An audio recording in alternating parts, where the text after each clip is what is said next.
జయతు జయతు దేవో దేవకీనందనోయం జయతు జయతు కృష్ణో వృష్ణివంశప్రదీపః జయతు జయతు మేఘశ్యామలః కోమలాంగో జయతు జయతు పృథ్వీ భరనాశో ముకుందః. హరి ఓం. పరమేశ్వర స్వరూపైన సభకి నమస్కారం. ఈనాడు మా జీవితాన్ని ఉద్ధరించగలిగినటువంటి ఒక మహోత్కృష్టమైనటువంటి ఆఖ్యానాన్ని వ్యాస భగవానుడు మనకి అమృతఫలంగా అందించిన దానిని పోతనామాచ్యుల వారు ఆంధ్రీకరించిన దాన్ని అందించేటటువంటి ప్రయత్నం చేస్తాను. ఎందుకు ఇవాళ ఈ ఆఖ్యానాన్ని తీసుకోవలసి వచ్చింది అంటే, నిన్నటి రోజు నేను ప్రవచనాన్ని పూర్తి చేసే సమయంలో మీతో ఒక మాట చెప్పి ఉన్నాను. కేవలము ప్రవృత్తి మార్గంలో ప్రయాణిస్తూ ఈ ఇంద్రియములతో సుఖములను అనుభవిస్తూ ఆ భోగముల చేత తాదాత్మ్యత చెంది సంసారమునందు మగ్నుడైనటువంటి వ్యక్తి కాలమనేటటువంటి నిరంతర ప్రవాహమునందు చిట్ట చివరి రోజున శరీరము పడిపోయే రోజన్నది ఎవ్వరికైనా వచ్చి తీరవలసినదే. ఆ రోజు తర్వాత అన్నది ఒకటి ఉన్నది. ఆ ఉత్తర క్షణం శరీరం పడిపోగానే అతను పడేటటువంటి యాతన ఎంత భయంకరంగా ఉంటుందో, పునర్జన్మ ఎంత భయంకరంగా ఉంటుందో మీకు నిన్నటి రోజున నేను విజ్ఞాపన చేసి ఉన్నాను. అయితే సహజంగా మీ మనస్సులో ఒక ప్రశ్న తల ఎత్తి ఉండాలి. ఏమంటే ధ్యానము దానికి సమాధానము అని నిన్న మీరు ధ్యానయోగం గురించి 4 మాటలు చెప్పారు. కానీ అందరూ చెయ్యగలరా? మీకు సాధారణంగా ఏమిటంటే పాప నివృత్తిని చేయగలిగినవి అన్నవి శాస్త్రంలో రెండింటిని ప్రతిపాదన చేస్తారు. జ్ఞానమును పొందడము అంటే కేవలము పుస్తకాల్లో చదువుకునో ఎక్కడో వినో దానివలన జ్ఞానము కలిగిపోయినది అనుకుంటే అది ఒక అయోమయ స్థితి. జ్ఞానమునందు స్థిరీకరింపబడాలి. మీకు మామూలుగా బయట ఇచ్చేటటువంటి BA, BCom, MCom, MSc డిగ్రీలు అయితే ఒక ప్రత్యేకమైన సిలబస్ చదువుకుని ఆ సిలబస్లో వాళ్ళు ఇచ్చిన ప్రశ్నాపత్రానికి మీరు జవాబు రాస్తే వాళ్ళు డిగ్రీ కన్ఫర్ చేస్తారు. ఆధ్యాత్మ విద్యలో జ్ఞానమును పొందడం అంటే అలా ఉండదు. అది జ్ఞానము అంటే బాగా జ్ఞాపకం పెట్టుకోండి, వేదమే. ఎందుచేత అంటే వేదము అంటే విద్ అన్న ధాతువులోంచి వచ్చింది. విద్ అంటే తెలుసుకొనుట. దేనిని తెలుసుకొనుట? ఏది తెలుసుకున్న తర్వాత వేరొకటి తెలుసుకోవలసిన అవసరము లేదో దానిని తెలుసుకొనుట. అది తెలుసుకొనుట అంటే బుద్ధి చేత తెలుసుకుంటే సరిపోతుందా? సరిపోదు. మీరు ఏది తెలుసుకున్నారో దాని యందు మీరు నిలబడగలగాలి. దాని యందు మీరు నిలబడగలగడానికి ఒక పెద్ద సమస్య ఒకటి ఉంటుంది. మీ ప్రయత్నము చేత మీరు నిలబడలేరు. మరి ఎవరి ప్రయత్నము కావాలి? ఈశ్వరానుగ్రహం కావాలి. కాబట్టి ఇప్పుడు జ్ఞానము నిలబడడానికి ఏం కావాలి? భక్తే కావాలి. కాబట్టి భక్తికి ఉన్నటువంటి ప్రత్యేకమైన లక్షణము, మీరు ప్రపంచంతో ఏ సంబంధం పెట్టుకోండి, ఆ సంబంధం మిమ్మల్ని వంచి తీరుతుంది, ప్రమాదాన్ని తీసుకొచ్చి తీరుతుంది. భక్తి అంటే అది కూడా ఒక ప్రేమే కదండి. అది మీరు ఈశ్వరుడి పట్ల పెట్టుకోండి, అది మిమ్మల్ని ఉద్ధరించి తీరుతుంది. కాబట్టి భక్తితో ప్రారంభమైనటువంటి జ్ఞానాన్వేషణము చక్కటి ఫలితాన్ని ఇస్తుంది తప్ప భక్తి లేకుండా, అసలు ఈశ్వరుని యొక్క సేవయందు మమేకము లేకుండా, మమకారము లేకుండా జ్ఞానాన్వేషణము చెయ్యడము, మేమేదో తెలుసుకుంటున్నాం అనుకోవడం ఒక అయోమయ స్థితి అయిపోతుంది. ఇది భక్తి అనబడేటటువంటిది ఎంత గొప్ప ఫలితాలను ఇస్తుంది, దాని యొక్క పరిణామము ఎంత గొప్పగా ఉంటుంది అనేది మనం ఇంతకాలము ప్రవృత్తి మార్గములో తెలిసో తెలియకో సంసారమునందు మగ్నులమై ఉంటాం కూడా. ఉత్తర క్షణంలో రేపటి రోజున పూర్ణ వైరాగ్యం వచ్చేసి మనందరం మహాజ్ఞానులం అయిపోతామని ఎక్కడా ఏమీ సిద్ధాంతం లేదు. కానీ మరి అలా ఉన్న వాళ్ళని రక్షించగలిగిన తేలికైన తరుణోపాయము ఏదైనా ఉన్నదా? మరి ఇది చెప్పకపోతే భాగవతంలో వ్యాసుడు మనకి ఏమందించినట్లు? అందరూ ఒకే స్థాయిలో ఉండరు కదండి. ఏమంటే మీరు భక్తి మొదలెట్టండి, భక్తి చేత మిమ్మల్ని మీరు పరిశీలన చేసుకోండి, అప్పుడు వైరాగ్యం వస్తుంది, భక్తి వైరాగ్యం కలిసి జ్ఞానం వస్తుంది, జ్ఞానం వచ్చిన తర్వాత అసలు మీ స్వస్వరూపము మీకు భాషిస్తుంది, మీ స్వస్వరూపమునందు మీరు నిలబడితే మీకు మోక్షం వస్తుంది అన్నాను అనుకోండి. అది నేను చెప్పినంత తేలిక కాదు. అసలు భక్తిలోనే కుదురుకోదు మనస్సు, ఇంకా జ్ఞానం దాకా ఎక్కడెడతారు? ఈలోగా ఆయుర్దాయమా తెలియదు, ఎంతకాలము ఎవరు ఉంటున్నారనేది తెలియదు, ఎంతకాలము ఎవడు దాని మీద నిలబడగలడన్నది తెలియదు. మరి ఎలా తరుణోపాయం ఒకటి చెప్పగలగాలి. అందుకే మన మతానికి ఒక విచిత్రమైన పేరుంది, సార్వభౌమిక మతము అని. సార్వభౌమిక మతము అంటే ఇది అన్నిటికన్నా చక్రవర్తిత్వమును పొందినటువంటి మతము అన్న అర్థంలో కాదు. సర్వభూమికల యందున్న వారిని ఉద్ధరించగలిగిన మతము. మీరు ఒక విషయం జ్ఞాపకం పెట్టుకోండి, సంస్కార బలము చేత అందరూ జ్ఞానమును పొందలేరు. అందరూ జ్ఞానాన్ని పొందుతారనుకుంటే అది పొరపాటు. ఉపాధి ఎందున్న దోషము చేత అసలు కొందరు జ్ఞానం వైపుకు అడుగే పెట్టరు. సాలెపురుగు పెట్టగలదా నాకు చెప్పండి జ్ఞానం వైపు? పాము పెట్టగలదా? లేకపోతే ఒక ఏనుగు పెట్టగలదా? మరి ఏ వేదంబు పఠించలూత భుజగం వేశాస్త్రముల్ సూచే తానే విద్యాభ్యాసమునర్చె కరి చించే మంత్రమూహించే బోధావిర్భావ నిదానముల్ చదువులయ్యా కాదు మీ పాద సంసేవాసక్తియ కాక జంతుతతికిన్ శ్రీకాళహస్తీశ్వర. కాబట్టి మనలా అడుగున ఉండిపోయినటువంటి భూమికలో ఉన్న వారిని ఉద్ధరించవలసినటువంటి అవసరం పెద్దల మీద ఉంది. అది వ్యాసుడు చేపట్టాడు. ఎందుచేత అంటే ఆయన మహానుభావుడు. వ్యాసుడంటే సాక్షాత్తు నారాయణుడైన. అలా కాదు, కొంతమంది భక్తిలో నిలబడగలరు, వారిని ఉద్ధరిస్తారు. ఇంకొంతమంది ఉంటారు, వాళ్ళు భక్తి చేత వైరాగ్యమును పెంపొందించగలరు, వాళ్ళని ఆ స్థాయిలో ఉద్ధరిస్తారు. కాదు కాదు కొంతమంది జ్ఞానాన్ని పొందగలరు, గురువు దగ్గర కూర్చుని చక్కగా విని దాన్ని లోపల నిలబెట్టుకుని నిధిధ్యాసము చేసి దాన్ని ఆచరణలోకి తెచ్చుకుని పదే పదే పరిశీలన చేసి అందులో నిలబడగలిగిన స్థాయికి పెడతారు. వాళ్ళు అదృష్టవంతులు, ఈ జన్మలోనే వాళ్ళు ఆ స్థాయిని పొందగలరు. కానీ అందరూ ఉండలేరు కదా. ఉండలేని వాళ్ళకి ఏమైనా తరుణోపాయం ఉందా చెప్పగలగాలి. చెప్పినది కేవలం ఒక మాట కింద ఒక సిద్ధాంతము కింద వ్యాసుడు చెప్పాడు అనుకోండి. మనుష్య జీవితంలో మీరు ఎంత కాదన్నా ఒక సత్యము ఒకటి ఉంటుంది. ఏమిటది అంటే అనుమానించుట. ఇది నిజమేనా అండి, అలా జరుగుతుందా అని అడుగుతాం. ఇలా జరుగుతుందా అని అడిగితే ఒక చందమామ కథో ఒక బొమ్మరిల్లు కథో తీసుకొచ్చి మీకు చెప్పారనుకోండి, అది ప్రమాణం కాదు. వ్యాసుడు అలా మాట్లాడకూడదు. కాబట్టి ఆఖ్యానము అంటారు. అంటే ఒక కథని, కథ అంటే అది రచించిన కథ కాదు, యథార్థముగా జరిగినదై ఉండాలి. లేకపోతే నైరాశ్యం వచ్చినటువంటి వ్యాసుడు సరస్వతీ నదీ తీరంలో కూర్చుని నారదుడు చతుశ్లోకి భాగవతాన్ని ఇస్తే తాను దాన్ని రచించడంలో తనొక కృతకమైనటువంటి కథని తీసుకొచ్చి చెప్పాడు అనుకోండి, అది పురాణం ఎలా అవుతుంది? అది అవదు. అందుకని సర్గశ్చ ప్రతిసర్గశ్చ వంశో మన్వంతరాణిచ అని ఆ చెప్పేటప్పుడు వంశానుచరితం చేయవా పురాణం పంచలక్షణం, 5 లక్షణాలతోనూ అది ఉన్నప్పుడు కొన్ని యథార్థమైన విషయములే ప్రతిపాదన చెయ్యాలి. తప్పించి అందులో నేను ఒక ఉదాహరణ చూపించడానికి ఒక కథ లేనండి అంటే కుదరదు. అది యథార్థమే, అలా చెప్పగలగాలి. కాబట్టి ఇప్పుడు ఏమవుతుంది, మీకు సిద్ధాంతము బాగా మనసులో ప్రవేశించాలి. ప్రవేశించడానికి ఏది కావాలి? ఆలంబనంగా ఒక ఆఖ్యానము కావాలి. ఆ ఆఖ్యానము మీకు దొరికితే దాన్ని పట్టుకుని మీరు తొందరగా సత్యాన్ని పట్టుకుంటారు. కేవల సత్యాన్ని ప్రతిపాదన చేస్తే అందుకోగలిగిన వాడు ఎవరు? జ్ఞానములో ఉన్నవారు మాత్రమే అందుకోగలరు. అలాగా అందరూ అందుకోలేరు. అందుకే చిన్నపిల్లలకి చెప్పేటప్పుడు కథలు చెప్తారు. మిత్రలాభం మిత్రభేదంలో ఒక కథ చెప్పి కథ వెనకాతల నీతి చెప్తారు. ముందు కథ పిల్లాన్ని బాగా పట్టుకుంటుంది, తర్వాత ఆ నీతిని వాడు అర్థం చేసుకోగలుగుతాడు. అంతే తప్ప అది అలా చెప్పడానికి నీతి చెప్తారు. అలాంటిది మరి ఒక మనిషి జీవితంలో సాధించవలసిన పురుషార్థముల గురించి వ్యాసుడు మాట్లాడేటప్పుడు ఎంత సత్యమైన విషయమును ప్రతిపాదన చేసి ఉండవలసి ఉంటుంది మీరు ఆలోచించండి. నేను మీకు ఇవాళ నిన్నటి రోజున చెప్పినటువంటి యమయాతన, భయంకరమైనటువంటి పునర్జన్మ, ప్రాణోత్క్రమణము, దీనిలో సాయం వచ్చేవాళ్ళు ఎవ్వరూ ఉండరు. రెండిటిలో ఎవ్వరూ సాయం రారు. ఒకటి జననమును పొందుతున్నప్పుడు, రెండవది శరీరమును విడిచిపెడుతున్నప్పుడు. ఈ 2 సార్లు ఎవ్వరూ తోడురారు. మరి ఎంతసేపు తోడుంటారు?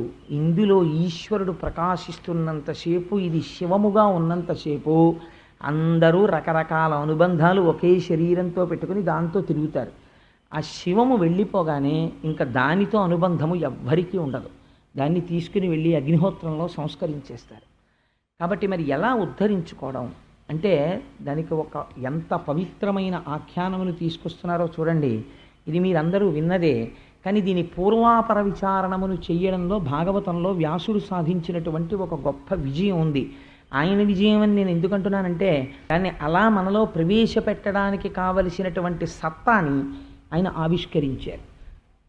వారంటారు, ఒకానొక సమయంలో కన్యాకుబ్జము అనబడేటటువంటి ఒక నగరం ఉండేది. ఆ కన్యాకుబ్జం అనేటటువంటి నగరంలో ఒక శ్రోత్రియుడైనటువంటి బ్రాహ్మణుడు.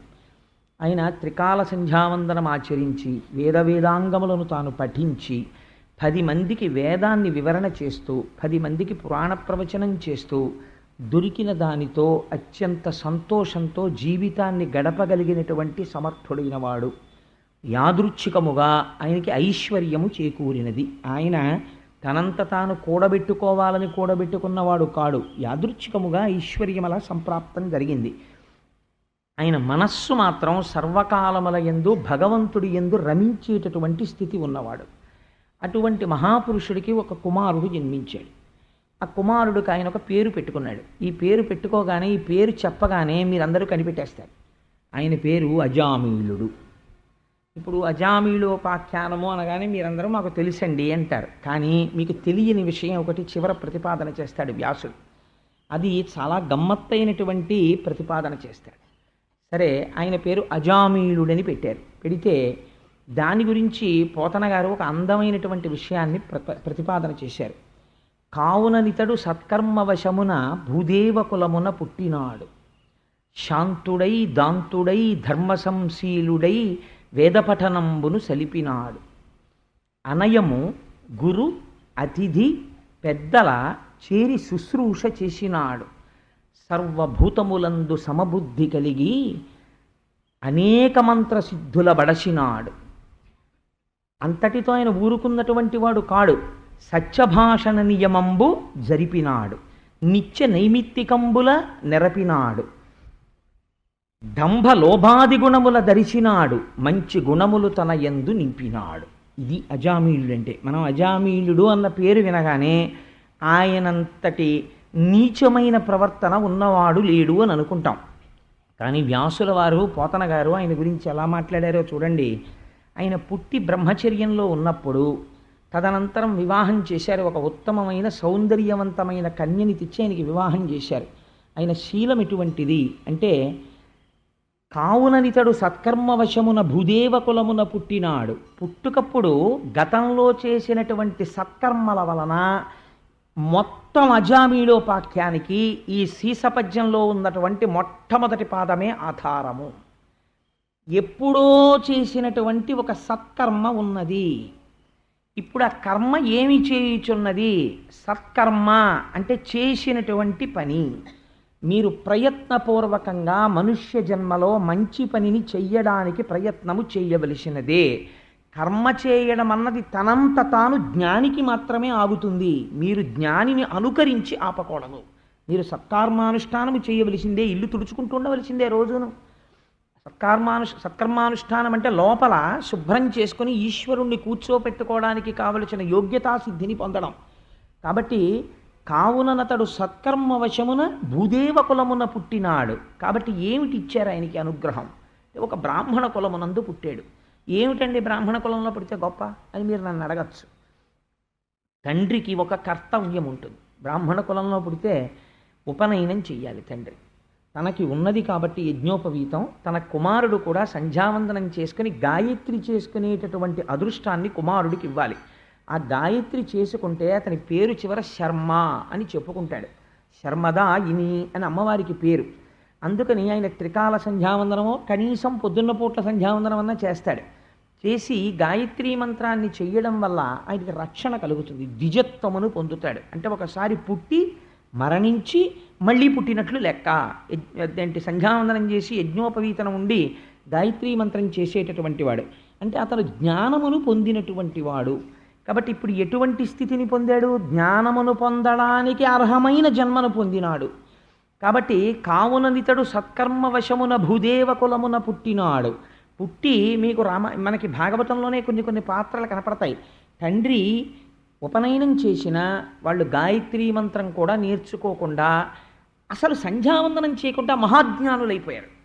అలా అయిపోయిన వాళ్ళ చరిత్ర ఉంటే రేపు చూపిస్తాను. జ్ఞానం అంటే ఎన్ని భూమికలలో వస్తుందో చూపిస్తాడు వ్యాసుడు. వ్యాసుడు అంటే సామాన్యుడు ఏమిటండి? రేపు చూద్దురు కానీ వృషభదేవుడి యొక్క చరిత్ర విందురు కానీ భరతుడి గురించి విందురు కానీ ఎంత ఆశ్చర్యంగా ఉంటాయో ఒకదాంతో ఒకటి. సరే, అందుచేత పుట్టినటువంటి వాడు ఏం చేశాడు? తన కర్తవ్యం తాను నిర్వహించాడు. తాను అందులో నిలబడ్డాడు. కాబట్టి శాంతుడై దాంతుడై ధర్మసంశీలుడై సకల వేదంబులు చదివినాడు. శాంతుడై, బ్రాహ్మణుడికి ఉండవలసినటువంటి మొట్టమొదటి లక్షణం శాంతముతో ఉండాలి. ఎందుకంటే బ్రాహ్మణుడే అశాంతితో ఉన్నాడు అనుకోండి, ఇంకా లోకానికి ఏం బోధ చేస్తాడు? అందుకని అర్ధచంద్రుని తేట నవఘళించుల లాట పట్టి తీర్చిన గంగ మట్టితోడ చెక్కుటద్దముల ఎందు జిగివెల్లువలు చిందు రమణీయమణి కుండలములతోడ పసిడి వ్రాత జలంగు మిసిమిదోప జలంగు అరుణాంశకోత్తరీ ఎంబుతోడ సరిలేని రాకట్టు జులువాముల కట్టు బెడగారు నీర్కావి పింజతోడ ధవళ ధవళములకు జనిదములతోడ కాశికాముద్రయిడిన ఉంగరంబుతోడ శాంతరసముప్పు బ్రహ్మతేజంబుతోడ ప్రవరుడయ్య వియచ్చర ప్రవరుడపుడు అంటాడు మనుచరిత్రలో అలసాని పెద్దనగారు. అందుచేత శాంతరసముప్పు బ్రహ్మతేజంబుతోడ, బ్రహ్మతేజం అంటే ఏమిటో తెలుసా అండి? పరమశాంతంతో ఉంటాడు. ఆయన చిరునవ్వు నవ్వుతూ ఆయన మాట్లాడుతుంటే ఆయన దగ్గరికి వెళ్ళి వినాలనిపిస్తుంది. అసలు ముందు తనకే శాంతం లేదనుకోండి, అమ్మో ఆయన చాలా వ్యగ్రంగా ఉంటారండి అన్నారు అనుకోండి, ఇంకా ఆయన దగ్గర శిష్యరికం ఎవడు చేస్తాడు? ఆయన దగ్గర ఎవడు నేర్చుకుంటాడు? కాబట్టి శాంతుడై పొందవలసినటువంటి ఒక గొప్ప లక్షణాన్ని పొందాడు. శాంతుడై దాంతుడై. దాంతుడై అన్న మాట శమము దమములోది. దమము అంటే ఆయన మనసుని గెలిచినాడు. మనసుని గెలిస్తే దేన్ని గెలిచినట్టు? మనస్సు ఇంద్రియాల మీద ఆధారపడుతుంది కాబట్టి మనస్సుని ఇంద్రియాలని గెలిచాడు. ఇక్కడే మీరు ఒక పాయింట్ పట్టుకోవాలి. ఇప్పుడు ఒక రాజు ఒక రాజ్యాన్ని గెలిచాడు అనుకోండి, ఆయన మరణించేంత వరకు ఆ రాజ్యం ఆయనదై ఉంటుందని నమ్మకమే ఉండదు. ఈయనకన్నా బలవంతమైన రాజు వచ్చి ఈయన్ని చంపేసి ఆ రాజ్యం ఆయనకు కొల్లగొట్టచ్చు. అలాగే ఇంద్రియాలు అన్నవి ఎలా ఉంటాయో తెలుసా అంటే, మనస్సును ఈ క్షణంలో గెలిచినవాడు ఇంకో 10 నిమిషాల తర్వాత భ్రంశమై కింద పడిపోవచ్చు. ఇంద్రియములను మనస్సును ఆయన గెలిచాడు అని ఎప్పుడు చెప్పగలరు? ఆయన మోక్షాన్ని పొందితే చెప్పాలంతే. కాబట్టి ఏ క్షణంలోనైనా కాటు వేసేస్తాయి అవి. అవి నిరంతరము కాచుకుని ఉంటాయి. ఇప్పటికీ ఆయన ఎలా ఉన్నాడు అంటే, మంచి యవ్వనాన్ని పొందడానికి ముందు భార్యని చేపట్టేసరికి శాంతుడై దాంతుడై ధర్మ సంశీలుడై. శీలం అంటే స్వభావము. స్వభావము దేనిని బట్టి వచ్చినది? ధర్మ సంశీలుడై నిరంతరము తాను చేయవలసిన కర్తవ్యమును గూర్చి తాను ఆలోచించగలిగిన వాడు. ఇంతకన్నా గొప్పతనం ఏమిటి మనిషికి? అందుకని తన ధర్మమును తాను నెరవేర్చినవాడు. ధర్మ సంశీలుడై సకల వేదంబులు చదివినాడు. 4 వేదాలు కూడా తండ్రి గారి దగ్గర నేర్చుకున్నాడు. ఉపనిషత్తులన్నీ నేర్చుకున్నాడు. పురాణాలు నేర్చుకున్నాడు. బ్రహ్మజ్ఞానం అంటే ఏమిటో తెలుసుకున్నాడు. జ్ఞాని అయ్యాడని మీరు అనడానికి వీల్లేదు. అన్నీ చదువుకున్నాడు. మీరు జ్ఞాని అని సర్టిఫికెట్ ఇచ్చేయడం కుదురుతుందా? ఇప్పుడు కుదరదు. ఎంత అందంగా మాట్లాడుతున్నారో చూడండి పోతన గారు. పోనీ సేవ వరకు వస్తే తను నేర్చుకున్నాను కదా, అన్నీ తనకి తెలుసు కదా అని చెప్పి ఊరుకునేవాడు కాదు.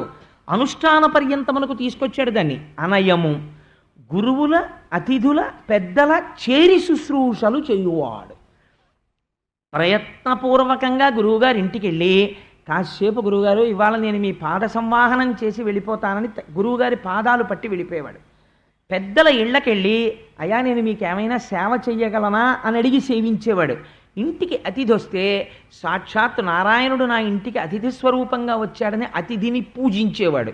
అంటే బ్రహ్మదర్శనము పూర్తిగా జరగడం కోసమని చేయవలసినటువంటి సేవాతత్పరత యందు మగ్గునుడై ఉన్నాడు. సర్వభూతములందు సమదర్శి అయి అంటే ఎంత చివరికి వెళ్ళిపోయాడో చూడండి. అంటే ఒక జ్ఞానమును పొందినటువంటి మహాజ్ఞాని స్థాయిని అజామీలుడు చేరుకుంటున్నాడు. మీరు విన్న అజామీలుడు కాడీన పోతన గారు చెప్తున్న, వ్యాసుడు చెప్తున్న అజామీలుడు ఆజామీలుడు కారు. తేరిగ్గా 4 వాక్యాల్లో తీశవతల పారేసి పాడైపోయిన వాడని చెప్పలేదు వ్యాసుల వారు. సర్వభూతములందు సమదర్శి అయి పిశాచమును చూసినా బ్రహ్మమంటాడు. అందుకే ఉత్తిష్టంతు భూత పిశాచాః ఏతే భూమిభారకాః ఏతేషాం అవిరోధేన బ్రహ్మకర్మ సమారభే. భూత పిశాచములతో కూడా ఎలా మాట్లాడతాడంటే, కాస్త అక్షతల వాసన చూసి వెనక్కేసుకుని, అయ్యా మీకు మాకు ఏం విరోధం లేదండి, అవిరోధేనా. ఎందుకండి దెబ్బలాట మీకు మాకు? మీరేదో రాత్రులు తిరిగారు, తెల్లవారింది, మేము బ్రహ్మకర్మానుష్ఠానం చేసుకుంటాం, మీరు దయచేసి ఇక్కడి నుంచి వెళ్ళిపోండి, మీకు ఈ మంత్రాలు సరిపడవు, మీరు వెళ్ళిరండి అని ఎంత మర్యాదగా మాట్లాడాడో చూడండి. భూతప్రేత పిశాచములతో అలా మాట్లాడగలిగినటువంటి వాడు శాంతరసమప్పు బ్రహ్మతేజంబుతోడ. అందుకని ఆయన ఎటువంటి వాడు? సర్వభూతములందు సమదర్శి అయి అన్ని ప్రాణుల యందు నారాయణుణ్ణే దర్శనం చేస్తున్నాడు. దర్శనము చేస్తున్నాడు కానీ దర్శనము సిద్ధిని పొందింది. అంతటా బ్రహ్మమును చూసి తను బ్రహ్మమైనాడు అన్నమాట ఇంకా వ్యాసుడు అనలేదు. కాబట్టి ఇప్పుడు ఎక్కడున్నాడు? క్వాలిఫికేషన్ వచ్చింది, రిటన్ టెస్ట్ రాశాడు, ప్రిలిమ్స్ పాస్ అయ్యాడు, మెయిన్ పాస్ అయ్యాడు, గ్రూప్ డిస్కషన్ పాస్ అయ్యాడు, ఇంటర్వ్యూకి నెంబర్ 1 అయ్యాడు, ఇంటర్వ్యూ డోర్ తీసుకొని లోపలికి వెళ్ళాడు, ఇంటర్వ్యూయర్ ఎదురుగుండా కుర్చీలో కూర్చుని ఉన్నాడు. ఆయన ఒక్క 2 ప్రశ్నలు వేస్తారు, చెప్పేస్తే బ్రహ్మవిద్ బ్రహ్మైవ భవతి, ఇప్పుడు బ్రహ్మమై కూర్చుంటాడు.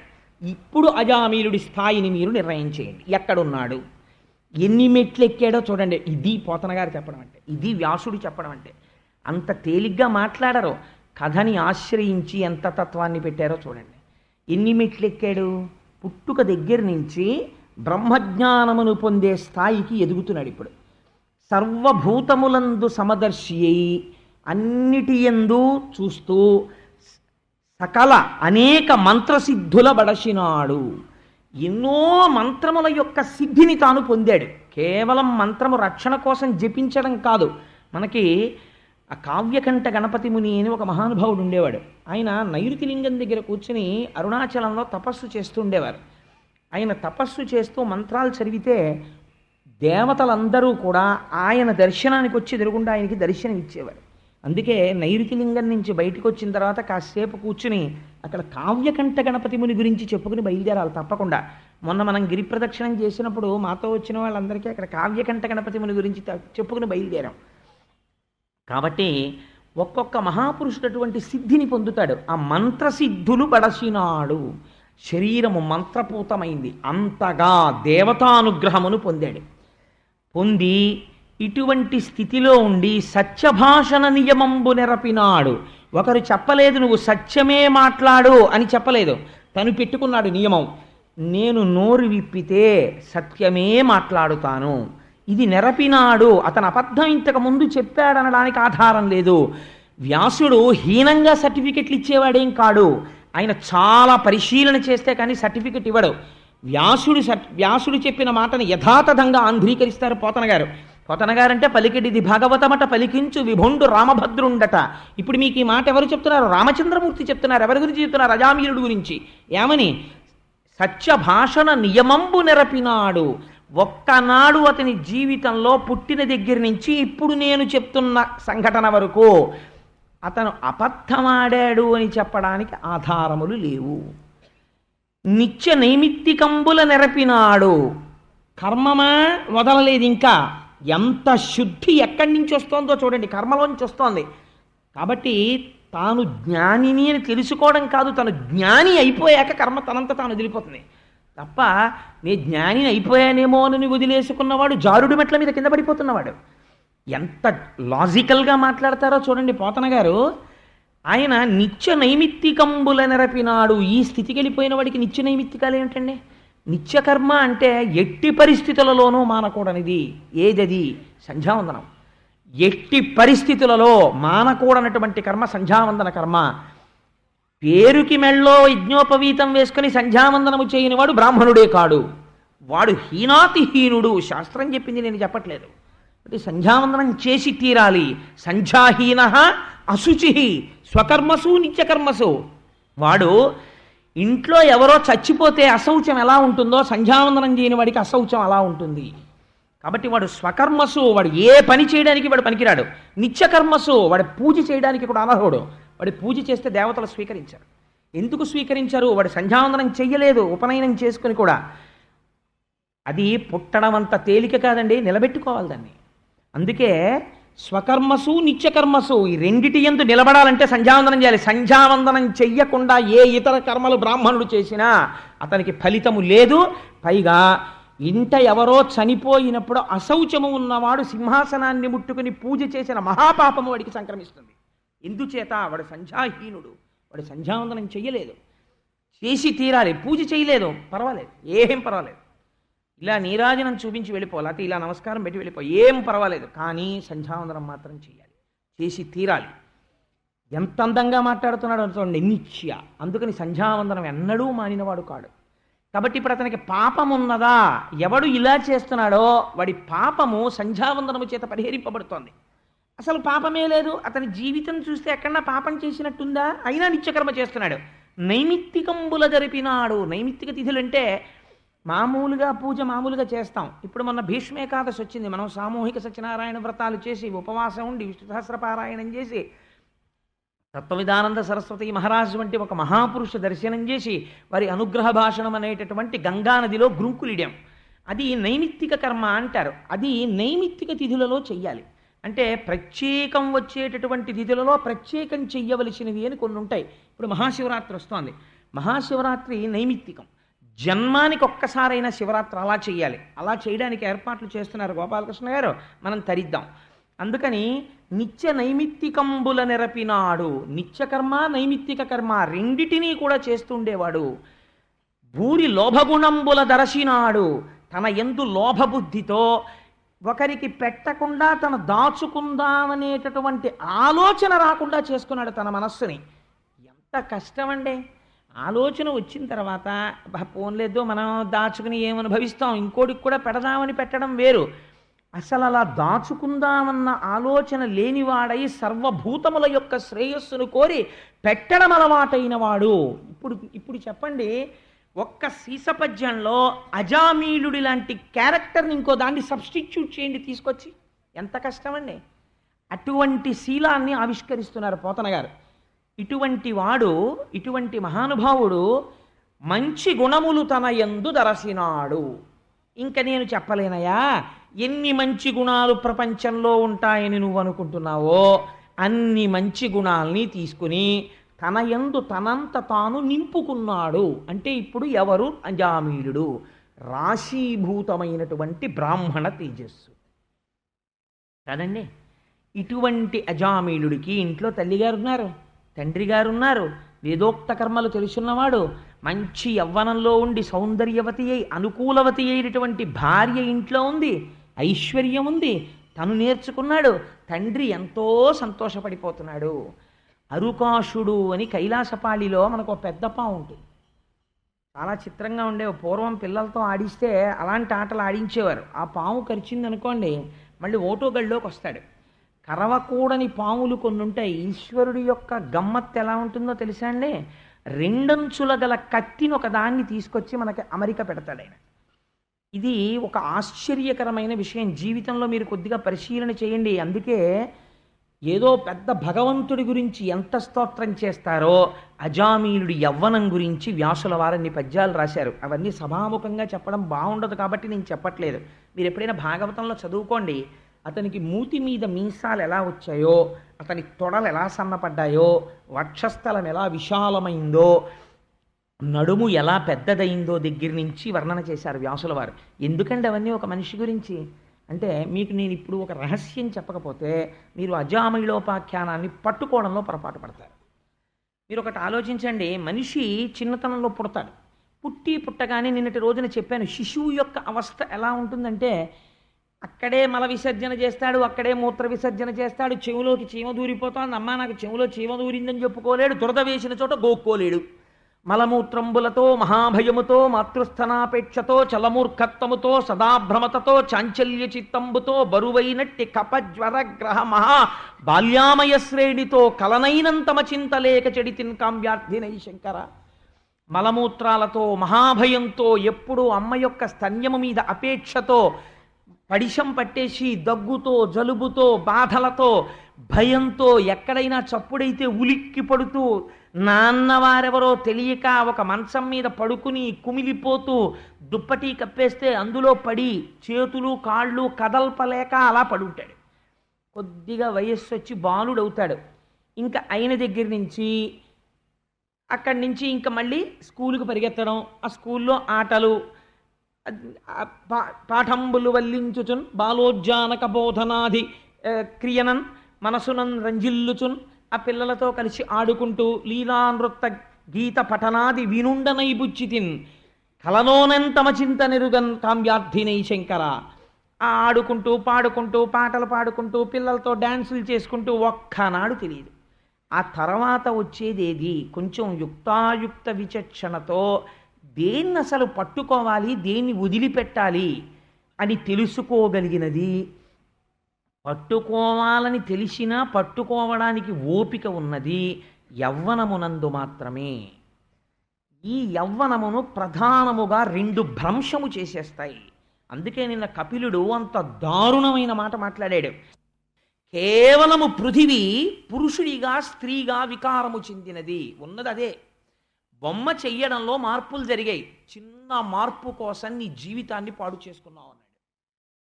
ఎంత చిత్రంగా ఉంటుందంటే ఆ యవ్వనంలో తాను దేనిని పట్టుకోవాలో దాన్ని వదిలిపెడతాడు, దాని స్థానాన్ని రెండింటికి ఇచ్చేస్తాడు. దేనికి ఇస్తాడు? యవ్వనం అంకురించగనెమది అన్యుల నెట్టులను ఆశ్రయించుటో, జీవికి విత్తమే భువిని సాధనమంచు అదెట్లు కూర్చుటో, మహేంద్రులంచు పరిపాలకులను నుతియించుటెట్టులో ఎట్టుల ఏది దారి అని ఎంచుచు బుచ్చితి నయ్యశంకర. ఒకటి అర్థార్జన. ఒంట్లో ఓపికండగా డబ్బు సంపాదించాలని కనపడ్డ ప్రతివాణ్ణి నిష్కారణంగా అయ్యా మీ అంత వారు ఎక్కడున్నారండి, మీ అంత వారు ఎక్కడున్నారండి అంటాడు. మీరు ఒకటి జ్ఞాపకం పెట్టుకోండి, సులభా పురుషారాజన్ సతతం ప్రియవాదిన. మారీచుడు అరణ్యకాండలో చెప్తాడు, సాధారణంగా అధికారుల దగ్గర చేరేటటువంటి వారు నిరంతరము వారిని పొగిడేవారై ఉంటారు. వీరు ఎటువంటి వారు? గోతిని తీసి గడ్డి కప్పినవారు. ఎందుకని మారీచుడు చెప్పేశాడు, సులభా పురుషారాజన్ సతతం ప్రియవాదిన, పొగిడి గోతిలో తోస్తారు. అప్రియస్యతు పథ్యస్య వక్త్రా శ్రోతా చ దుర్లభ, నిజంగా మేలు కోరేవాడు మనస్సుకి అప్రియంగా అనిపించిన యథార్థం ఒక్కటే తీసుకొచ్చి మాట్లాడతాడు.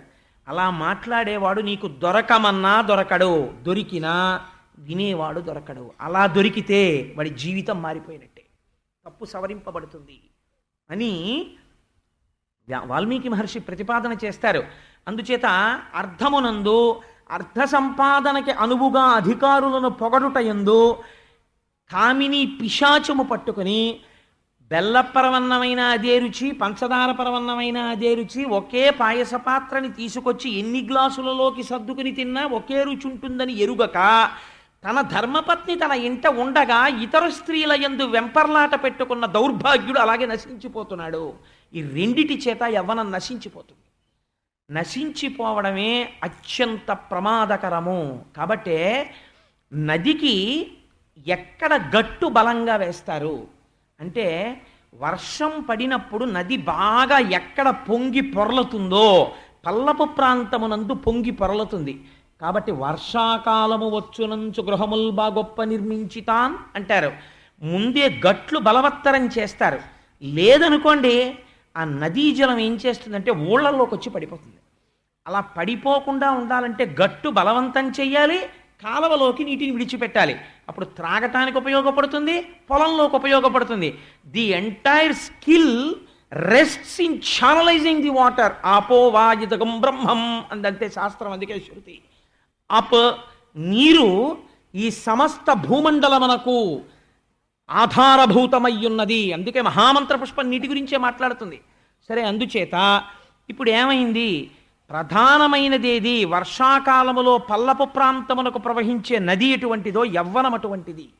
తల్లిదండ్రులు కాని, గురువులు కాని, సమాజము కాని యువతని మంచి మార్గము వైపు తిప్పే ప్రయత్నము నిరంతరము చెయ్యకపోతే ప్రమాదము సమాజమునకు అటువైపు నుంచే వచ్చేస్తుంది. కాబట్టి ఏమైంది? యవ్వనం అంకురించింది. యవ్వనం అంకురిస్తే ప్రమాదం ఎక్కడండి అని మీరు నన్ను అడగచ్చు. ముకుందమాలలో కులశేఖర ఆళ్వార్లు చెప్తారు, ఈశ్వరుడు మనకొక్కరికే ఒక గొప్ప బహుమానం ఇచ్చాడు చేతిలో. ఏమిటో తెలుసా అండి? 5 జ్ఞానేంద్రియాలని పెట్టాడు. కళ్ళు, ముక్కు, చెవు, నాలుక, చర్మము. ఈ 5 ఉంటే వాడంత అదృష్టవంతుడు లేడు. ఎందుకు 5 ఇంద్రియాలు కోరుకుంటారంటే వీటితో భోగములను అనుభవించవచ్చు, ఈశ్వరుణ్ణి చేరుకోవచ్చు. 5 ఇంద్రియాలతో మార్చి మార్చి మీరు కైంకర్యం చెయ్యొచ్చు ఈ 5 ఇంద్రియాలతో. కానీ ఈ ఒక్కొక్క ఇంద్రియం బాగా పనిచేస్తే ఒక్కొక్క జాతి నశించిపోతుంది. తెలుసా అండి? కన్ను తప్పుగా భ్రమని కల్పించింది అనుకోండి, దీపపు పురుగు నశించిపోతుంది. దీపపు పురుగు దీపాన్ని చూసి తినే వస్తువు అనుకుని దీపం మీద కెడుతుంది, రెక్కలు కాలి కింద పడిపోయి మరణిస్తుంది. అన్ని దీపపు పురుగులు పడిపోతుంటాయి.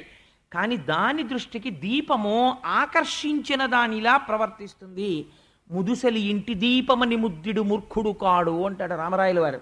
మా ఇంటి దీపం కదా అని ముసలాయన దీపాన్ని ముద్దెట్టుకుంటే మూతి కాలిపోయినట్టు యవ్వనంలో ఉన్న పిల్లవాణ్ణి పొగిడి పాడి చెయ్యకూడదురా అంటాడు. అందుకని కన్ను బాగా పనిచేస్తే దీపపు పురుగు నశించిపోయింది. చెవి బాగా పనిచేస్తే చెవికి ఏది ప్రీతి? పాట అంటే చెవికి ప్రీతి. లేడికి ఒక పెద్ద దురలవాటు ఉంటుంది. వేటగాడు 2-3 రోజులు వల పన్నుతాడు. ఒకవేళ జింక అటుగా రాకపోతే తాను చెట్టు మీద కూర్చుని పిచ్చి పాటోటి పాడతాడు. అంటే ఆ పాటకేం అర్థం ఉండదు, ఏదో ఒక పాట పాడతాడు. పాడితే ఆ పాట వింటుంది ఎక్కడో గడ్డి తింటున్న లేడి. దానికి అదొక ఇంద్రియమునందు లౌల్యము అంటారు. ఆ పాట ఎటు వినపడుతోందో ఇలా ఇలా చెవి తిప్పి చూస్తుంది. చూసి పరిగెత్తుకుంటూ ఆ పాట కోసం వస్తుంది. వచ్చి వలలో పడిపోతుంది. పడిపోగానే దాన్ని చంపేస్తాడు. అందుకని చెవి వలన లేడి మరణిస్తోంది. 3 స్పర్శేంద్రియము. చర్మమునకు కండూతి ఉంటుందంటే గోక్కునే బుద్ధి, దురద. ఆ దురద చాలా గమ్మత్తుగా ఉంటుందండి. కొబ్బరి పెంకులు కట్టి గోక్కుంటారు కొంతమంది, మంది వేసుకోరు. ఎందుకంటే చాలా హాయిగా ఉంటుంది గోక్కున్నప్పుడు తృప్తిగానని. ఏనుక్కుంటుంది ఈ కండూతి దోషం.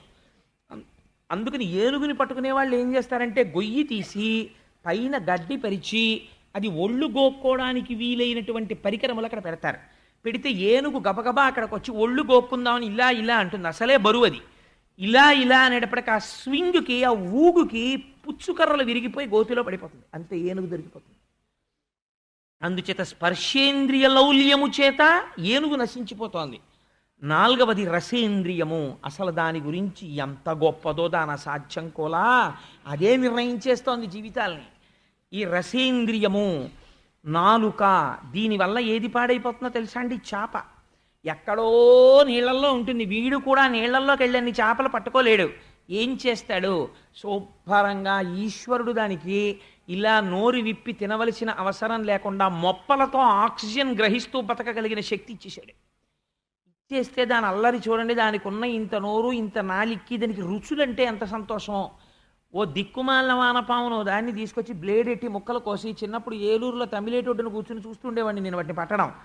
ఓ వంకర ముళ్ళు ఒకటి ఉంటుంది. ఆ వంకర ముళ్ళుకి ఈ వానపాము ముక్కను ఎక్కిస్తారు. ఎక్కించి ఓ బెండు ముక్క కట్టి ఇలా పెట్టు కూర్చుంటాడు వాడు గట్టెక్కి. ఎక్కడి నుంచి వస్తుందో ఈ ముళ్ళుకి వానపాము ఒకటే దానికి కనపడుతుంది. వచ్చి కడుపు నిండా ఉంది చేపకి. ఒక్కసారి కోరికి వెళ్ళిపోదాం, సంతోషంగా రుచిగా ఉంటుంది, దానికి పళ్ళు కూడా ఉండవు. ఓసారి అలా చప్పరిద్దామని ఆ నోరు పెట్టి ఆ వానపాము ఉన్న ముళ్ళుని ఇలా అంటుంది చప్పరిద్దామని. అనగానే ఆ ముళ్ళు నోట్లో గుచ్చుకుపోయి పట్టుకుంటుంది. ఆ బరువుకి అది ములుగుతుంది. ములగ్గానే పైనున్న బెండు ముక్క ములుగుతుంది. దొరికింది రాని ఇలా అంటాడు అంతే. వాడు నీళ్లలోంచి వచ్చి బయటపడిపోతుంది. మచిలీ జల్కా రాణి ఉస్కా జీవన్ పాణి హాత్ లగా ఓ డర్జాయేగి బాహర్ నికాలో మర్జాయేగి అని చిన్నప్పుడు పాట పాడుతుండేవారు. నీటిలో ఉంటుంది చేప.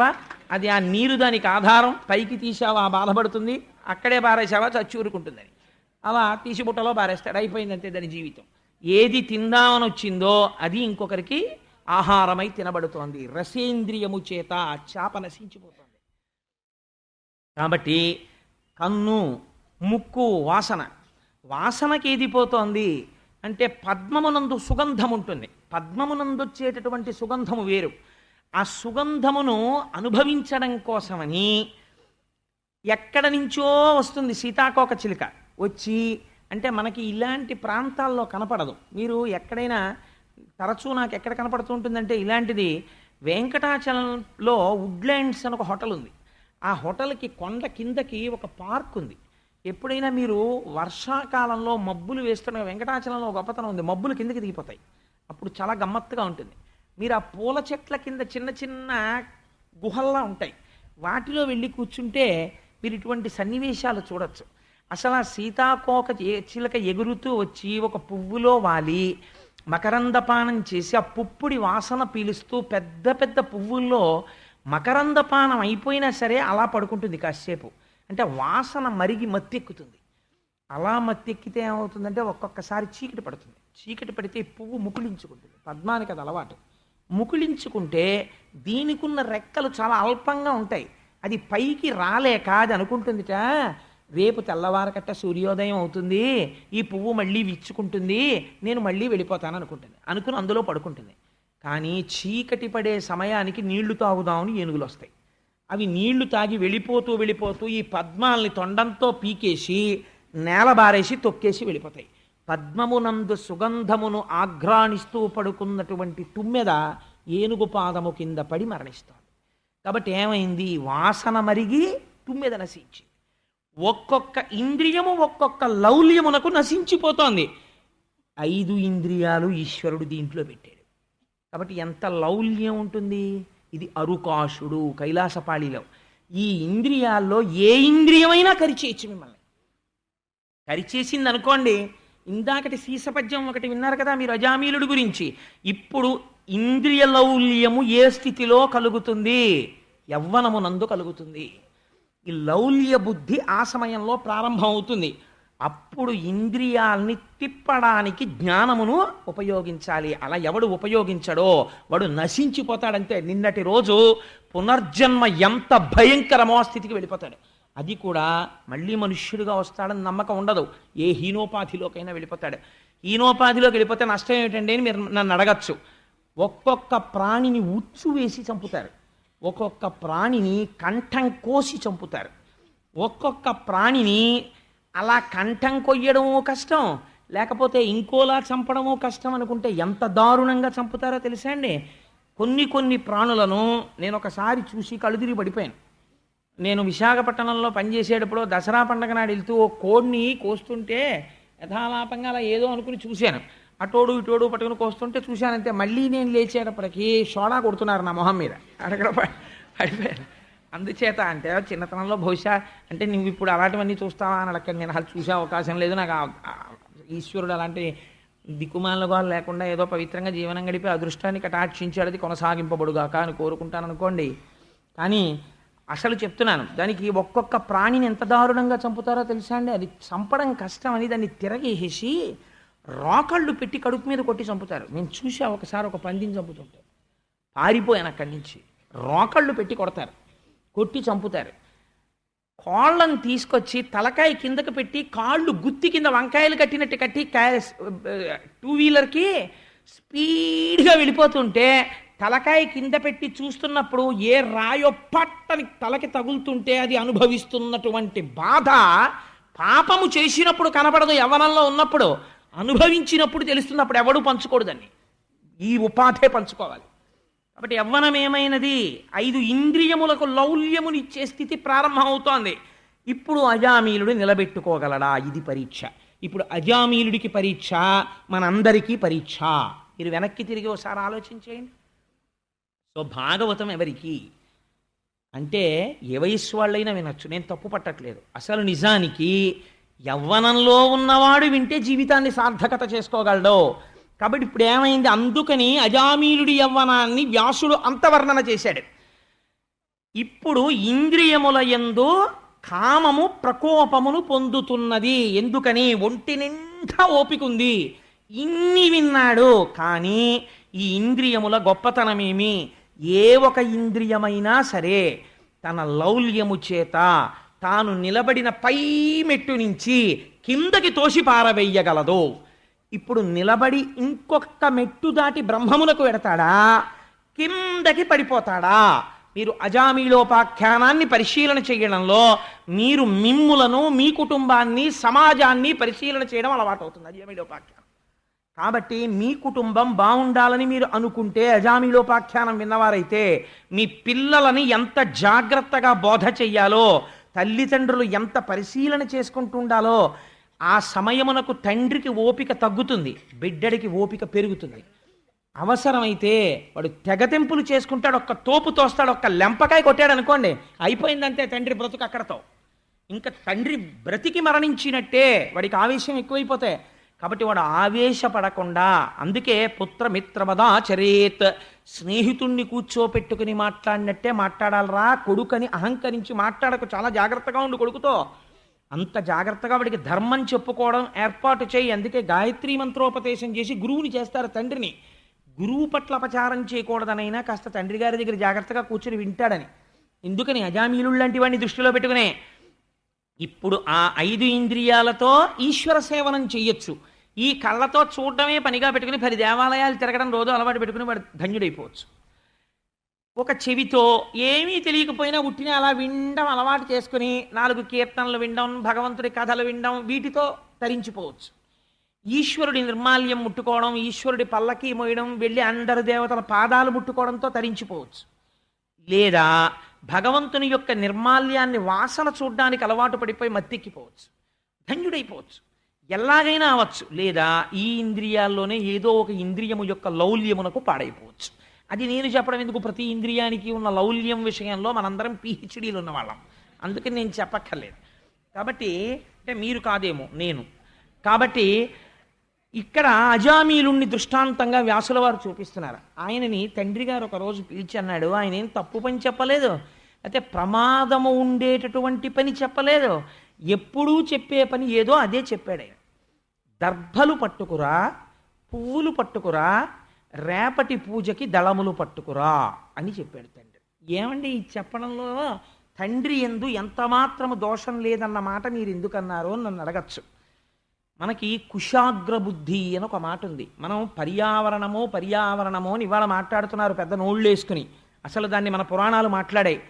గురువు శిష్యుడికి మొట్టమొదట నేర్పే పాఠం ఏమిటో తెలుసా అండి? దర్భ ఎక్కడ వరకు తనకు అవసరమో, పనికిరాని దర్భని ముట్టి కొయ్యకూడదు శిష్యుడు. ఏ దర్భ అవసరమో ఆ దర్భని పట్టుకుని దాన్ని కూడా పూర్తిగా ఉత్తరించడానికి వీల్లేదు, మొదలు వరకు కోసి మళ్ళీ అది పెరగడానికి అవకాశం ఇవ్వాలి. అందుకే హనుమ చెప్తారు సుందరకాండలో, నేను శాఖా భంజనము చేశాను కానీ చెట్లు పీకలేదు రావణ, నా ఎందు పాపము లేదన్నారు. నేను కొమ్మలు విరిచాను, నేను మనం నాశనం చేశానంట ఏంటి, నేనేం నాశనం చేయాలి, నాకు ధర్మం తెలుసు అన్నాడే. అందుచేత ఆ కుశాగ్ర బుద్ధి ముందసలు దర్భ కొయ్యడం నుంచి నేర్పుతారు. పువ్వులు కొయ్యడం ఒక కళండి, చెట్టుకి ఎలా పడితే అలా పువ్వు కొయ్యకూడదు. పువ్వులు కోసేటప్పుడు ఎంతో మర్యాదతో కొయ్యమని ధర్మశాస్త్రం ఎంత గొప్పగా మాట్లాడుతుందో. అందుకని ఇవన్నీ నేర్పాడు కొడుక్కి. ఒరే పూజకి ఇవి పట్టుకురా అన్నాడు. ఈయన అడవిలోకి వెళ్ళాడు. వెళ్తున్నప్పుడు కూడా నేను ఇందాక చెప్పిన సీసభజ్యం స్థాయే, మీరు ఆ స్టేచర్ గుర్తుపెట్టుకోవాలి. వెళ్ళాడు, పువ్వులు కోశాడు, సమిధలు కోశాడు, అన్నీ చేశాడు, దగ్గర పెట్టుకున్నాడు. ఆచార్యులు చెప్పినటువంటి వాక్యములు స్ఫురణలోకి వస్తున్నాయి, వేదమంత్రములన్నీ జ్ఞాపకానికి వస్తున్నాయి అంటున్నాడు. విచారణ చేసుకుంటూ సంతోషంగా ఇంటి వైపుకి వచ్చేస్తున్నాడు. ఒక పొదలో ఏదో ధ్వని వినపడింది, ఏదో ఆనంద పారవశ్యంతో అర్థం లేకుండా చేస్తున్నటువంటి గుటకలతో కూడిన ఒక ధ్వని వినపడింది. దాన్ని ముందు చెవి గ్రహించింది. చెవి గ్రహించగానే దీనికి నయనము అని పేరు, కంటికి. సంస్కృతంలో ఒక మాట మాట్లాడితే చాలా గొప్పగా మాట్లాడతారు. ఎందుకో తెలుసా అండి? నాయక నయనము, ఇది నేతృత్వం వహిస్తుంది. మిగిలిన ఇంద్రియాలని తిప్పడానికి ఇది ప్రధానమై ఉంటుంది. సర్వేంద్రియానాం నయనం ప్రధానం సర్వస్య గాత్రస్య శిర ప్రధానం. ఇది వినబడింది. ఓహ్, నేను వినవలసిన ధ్వనేం కాదు అని ఆయన వెళ్ళిపోయి ఉండుంటే అజామీలుడు వేరు. ఈ ధ్వని ఎటు వినపడిందో అటు కన్ను తిరిగింది, చూశాడు పొదవైపుకి. ఇప్పుడు అక్కడ ఆయనకి ఏం కనపడింది? దాన్ని మీరు ఎప్పుడైనా భాగవతంలో చదవండి, నేను లఘువుగా మాత్రమే చెప్తాను దాని గురించి. కళ్ళు కుండలు తెచ్చుకుని అక్కడ పెట్టుకుని చాలా హీనమైనటువంటి జన్మని పొందినటువంటి ఒక స్త్రీ ఆ కళ్ళు తాను విశేషముగా సేవించి శారీరకమైనటువంటి తుచ్చమైనటువంటి కామమునందు విశేషమైన ప్రవేశము అనురక్త అయినటువంటి ఒక స్త్రీ కళ్ళు సేవించినటువంటి వేరొక పురుషుడు శృంగార క్రీడయందు విశేషమైన అభినవేశం ఉన్నటువంటి వాడితో ఆనందముగా పునః రతి క్రీడ జరుపుచున్నది. చాలు ఆ వాక్యం ఒక్కటి. ఈయన చెవితో విన్న శబ్దమును అనుసరించి కంటిని తిప్పాడు, ఆ సన్నివేశాన్ని చూశాడు. దానికి వర్ణన అక్కర్లేదు. చూస్తే ఇప్పుడు ఏమైంది, ఇదే మీరు గమనించాలి జాగ్రత్తగా. ఇది శుకుడు అనుకోండి, వెళ్ళిపోయాడు. అందుకని భాగవతం చెప్పగలిగాడు. ఇదే పరీక్ష. అందుకే శుకుడికి కూడా ఇదే పరీక్ష వచ్చింది. అప్సరసలు దిగంబరంగా లేచి నమస్కారం చేశారు, బ్రహ్మమని వెళ్ళిపోయాడు. భాగవతం చెప్పాడు. అజామీయుడు కూడా శుకుడైపోను ఇక్కడ పడిపోయాడు. ఇంత నేర్చుకున్నవాడు ఆ దృశ్యాన్ని చూసి నిలబడిపోయాడు. ఇప్పుడు ఏమైంది? మనస్సు ఆక్రమించింది ఆయన్ని, కర్మేంద్రియ సంఘాతమును నిలబెట్టేసింది. అంటే చూస్తున్న సన్నివేశం ఇక్కడ ముద్ర పడిపోయడం ప్రారంభమైపోయింది. అలా నిలబడిపోయి తమకముతో ఆ సన్నివేశాన్ని వీక్షించాడు. అంటే ఇంద్రియ లౌల్యము గెలవడం ప్రారంభమైపోయింది. అంటే ఇన్నాళ్ళు వశములో ఉన్నవి ఒక్క క్షణంలో ఇంతటి అజామీలుణ్ణి పడగొట్టాయి. చూసి వారిద్దరూ వెళ్ళిపోతున్నప్పుడు తాను వెళ్ళిపోయాడు. ఇంటికి వెళ్ళిపోయి దర్భలు తండ్రి గారికి ఇచ్చేసి అసుర సంధ్య వేళ సంధ్యావందనానికి కూర్చున్నాడు. మంత్రం చెప్తున్నాడు, అర్ఘ్యప్రదానం చేస్తున్నాడు, గాయత్రి చేస్తున్నాడు. కానీ ఇక్కడ కనపడుతున్నది ప్రార్థనా శ్లోకము చేసిన గాయత్రి కాదు. తన కన్ను దేని మీద నిలబడిందో అది కనపడుతోంది ఇక్కడ. లోపల ఇంద్రియము ఒక లౌల్యమును పొందింది. ఇంట ధర్మపత్ని అయి సుగుణాల రాశి అయి సౌందర్యవతి అయిన భార్య ఉన్నది. కానీ ఆయన కోర్కె వేరొక కులటయందు ప్రవేశించినది. అయితే అజామీళుడేమంత అమాయకుడు కాడు. ఆచార్యవాక్కులు, వేదవాక్కులు అన్నిటినీ జ్ఞాపకానికి తెచ్చుకున్నాడు. అంటే ప్రయత్నం చేశాడు దాన్ని అధిగమించాలని. అయితే వీటన్నింటినీ తొలగతోసింది కేవలము ఆ సన్నివేశము. ఒకనాటి రాత్రి తన భార్యకి, తల్లికి, తండ్రికి తెలియకుండా హీనకుల సంజాత అయినటువంటి ఆ స్త్రీని చేరాడు. చెరితే ఆవిడంది, నువ్వు కూడా కళ్ళు సేవించు. ఇప్పుడు ఏమైంది? రసేంద్రియము పాడవడం మొదలెట్టింది. ఇప్పుడు కళ్ళు సేవించడం మొదలుపెట్టాడు. మొదలుపెట్టిన తరువాత సంఘం ఎవరితో కూడినది? వేదము ధర్మము అక్కర్లేని వారితో కూడినది. అందుకని ఏమయ్యాడు? రాత్రింబవళ్ళు అక్కడున్నాడు, సంధ్యావందన భ్రష్టుడైనాడు. వేదము లేదు. ఇంకా మిగిలిన కథ నేను పెద్ద చెప్పేదే ఉందండి, మీరు అర్థం చేసుకోవచ్చు. అయ్యా మీ అబ్బాయిని ఎక్కడ చూసామో తెలుసా? ఫలానా చోట చూసాం. తండ్రి గారు ఒకనాడు కబురు చేశాడు, రాలేదు. తండ్రి వెళ్ళలేడు అక్కడికి. ఆఖరికి బలవంతంగా ఒక రోజున పిలిపించాడు. తల్లిదండ్రులను ఎదిరించాడు, భార్యని విడిచిపెట్టేశాడు. తల్లిదండ్రులు వృద్ధులైపోయారు, చూడవలసిన వాడను నేను అని కూడా చూడకుండా కనీసం వారి ధర్మం వారి ధనం వారికి ఉంచి వారిని బంధువులకు అప్పజెప్పాలి, అది న్యాయం. కనీసం వారి ధనాన్ని వారికుంచి బంధువులకు అప్పజెప్పలేదు. వారి ధనాన్ని తాను దోచుకున్నాడు. దోచుకుని తీసుకెళ్ళి ఆ స్త్రీకి పెట్టాడు. ఆఖరికి తన యజ్ఞోపవీతాన్ని విడిచిపెట్టేశాడు, శిఖ విడిచిపెట్టేశాడు, వేదం విడిచిపెట్టేశాడు. ఎన్నింటినీ పడగొట్టేసిందండి, ఒక్క దృశ్యము పడగొట్టేసింది. ఇప్పుడు ఏమైపోయాడు? ఆ కులట అయిన స్త్రీ యందు 9 బిడ్డల్ని కన్నాడు. అంటే ఎంత వయస్సు అయిపోయిందో చూడండి. ఇలా ఉంటుండగా కాలము ఎవరి కోసం ఆగుతుంది? కాలము జరిగిపోతోంది. ప్రత్యాయాంతిగతా పునర్న దివసాహ కాలో జగద్భక్షక. ఇన్ టర్మ్స్ ఆఫ్ డిజైర్స్ మనిషి మాట్లాడతాడు. నాకు వచ్చే సంవత్సరం అయితే ఇంత బోనస్ వస్తుందండి, వచ్చే సంవత్సరం అయితే నాకు ఇంత అమౌంట్ వస్తుందండి అని మాట్లాడతాడు. కానీ కాలో జగద్భక్షక, సూర్యోదయ సూర్యాస్తమయాల్లో ఈశ్వరుడు నీ ఆయుర్దాయాన్ని గ్రసించేస్తున్నాడు. అంతకాలం అసలు నువ్వు ఉంటావో ఉండవో, నువ్వు చేసిన ఈశ్వర సంసేవనమే ఉంది. ఇవన్నీ నువ్వు పట్టుకెళ్ళేది ఆఖరణ మూటలో, ఇవన్నీ ఇక్కడ ఉండిపోయేవే. ఒక్కటి రాదు. కింవానేన ధనేన వాజికరిభిప్రాప్తేన రాజ్యేన కింవా పుత్ర కళత్ర మిత్ర పశుభిర్దేహేన గేహేన కిం జ్ఞాతైతక్షణ భంగురం సపతిరోత్యాజ్యం మనోదూరత స్వాత్మార్థం గురువాక్యతో భజ భజ శ్రీ పార్వతీ వల్లభం. ఏదీ రాదు. ఎంత దూరం రాదంటే కనీసం చిట్ట చివరికి నేననుకున్న ఈ శరీరము అగ్నిహోత్రములో కాలిపోతుంటే తాను దర్శిస్తూ ఉంటాడు నిలబడి.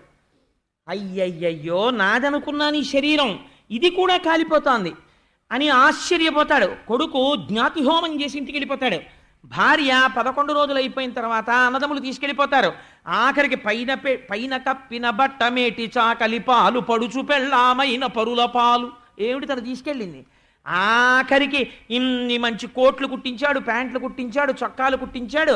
చచ్చిపోయినప్పుడు ఉన్న బట్టలు కూడా విప్పేసి గజం 12 రూపాయల సైనుగుడ్డోటి పట్టుకొస్తాడు. వెళ్ళి పట్టుకొచ్చి ఆ పైనుంచి కింద వరకు కప్పేసి తాళ్ళేసి కట్టేసి కర్రల మీద పెట్టి పట్టుకుపోయారు. ఏమిటి నువ్వు సంపాదించింది వచ్చింది నీ వెనకాల? నువ్వు చేసిన పుణ్యమో పాపమో.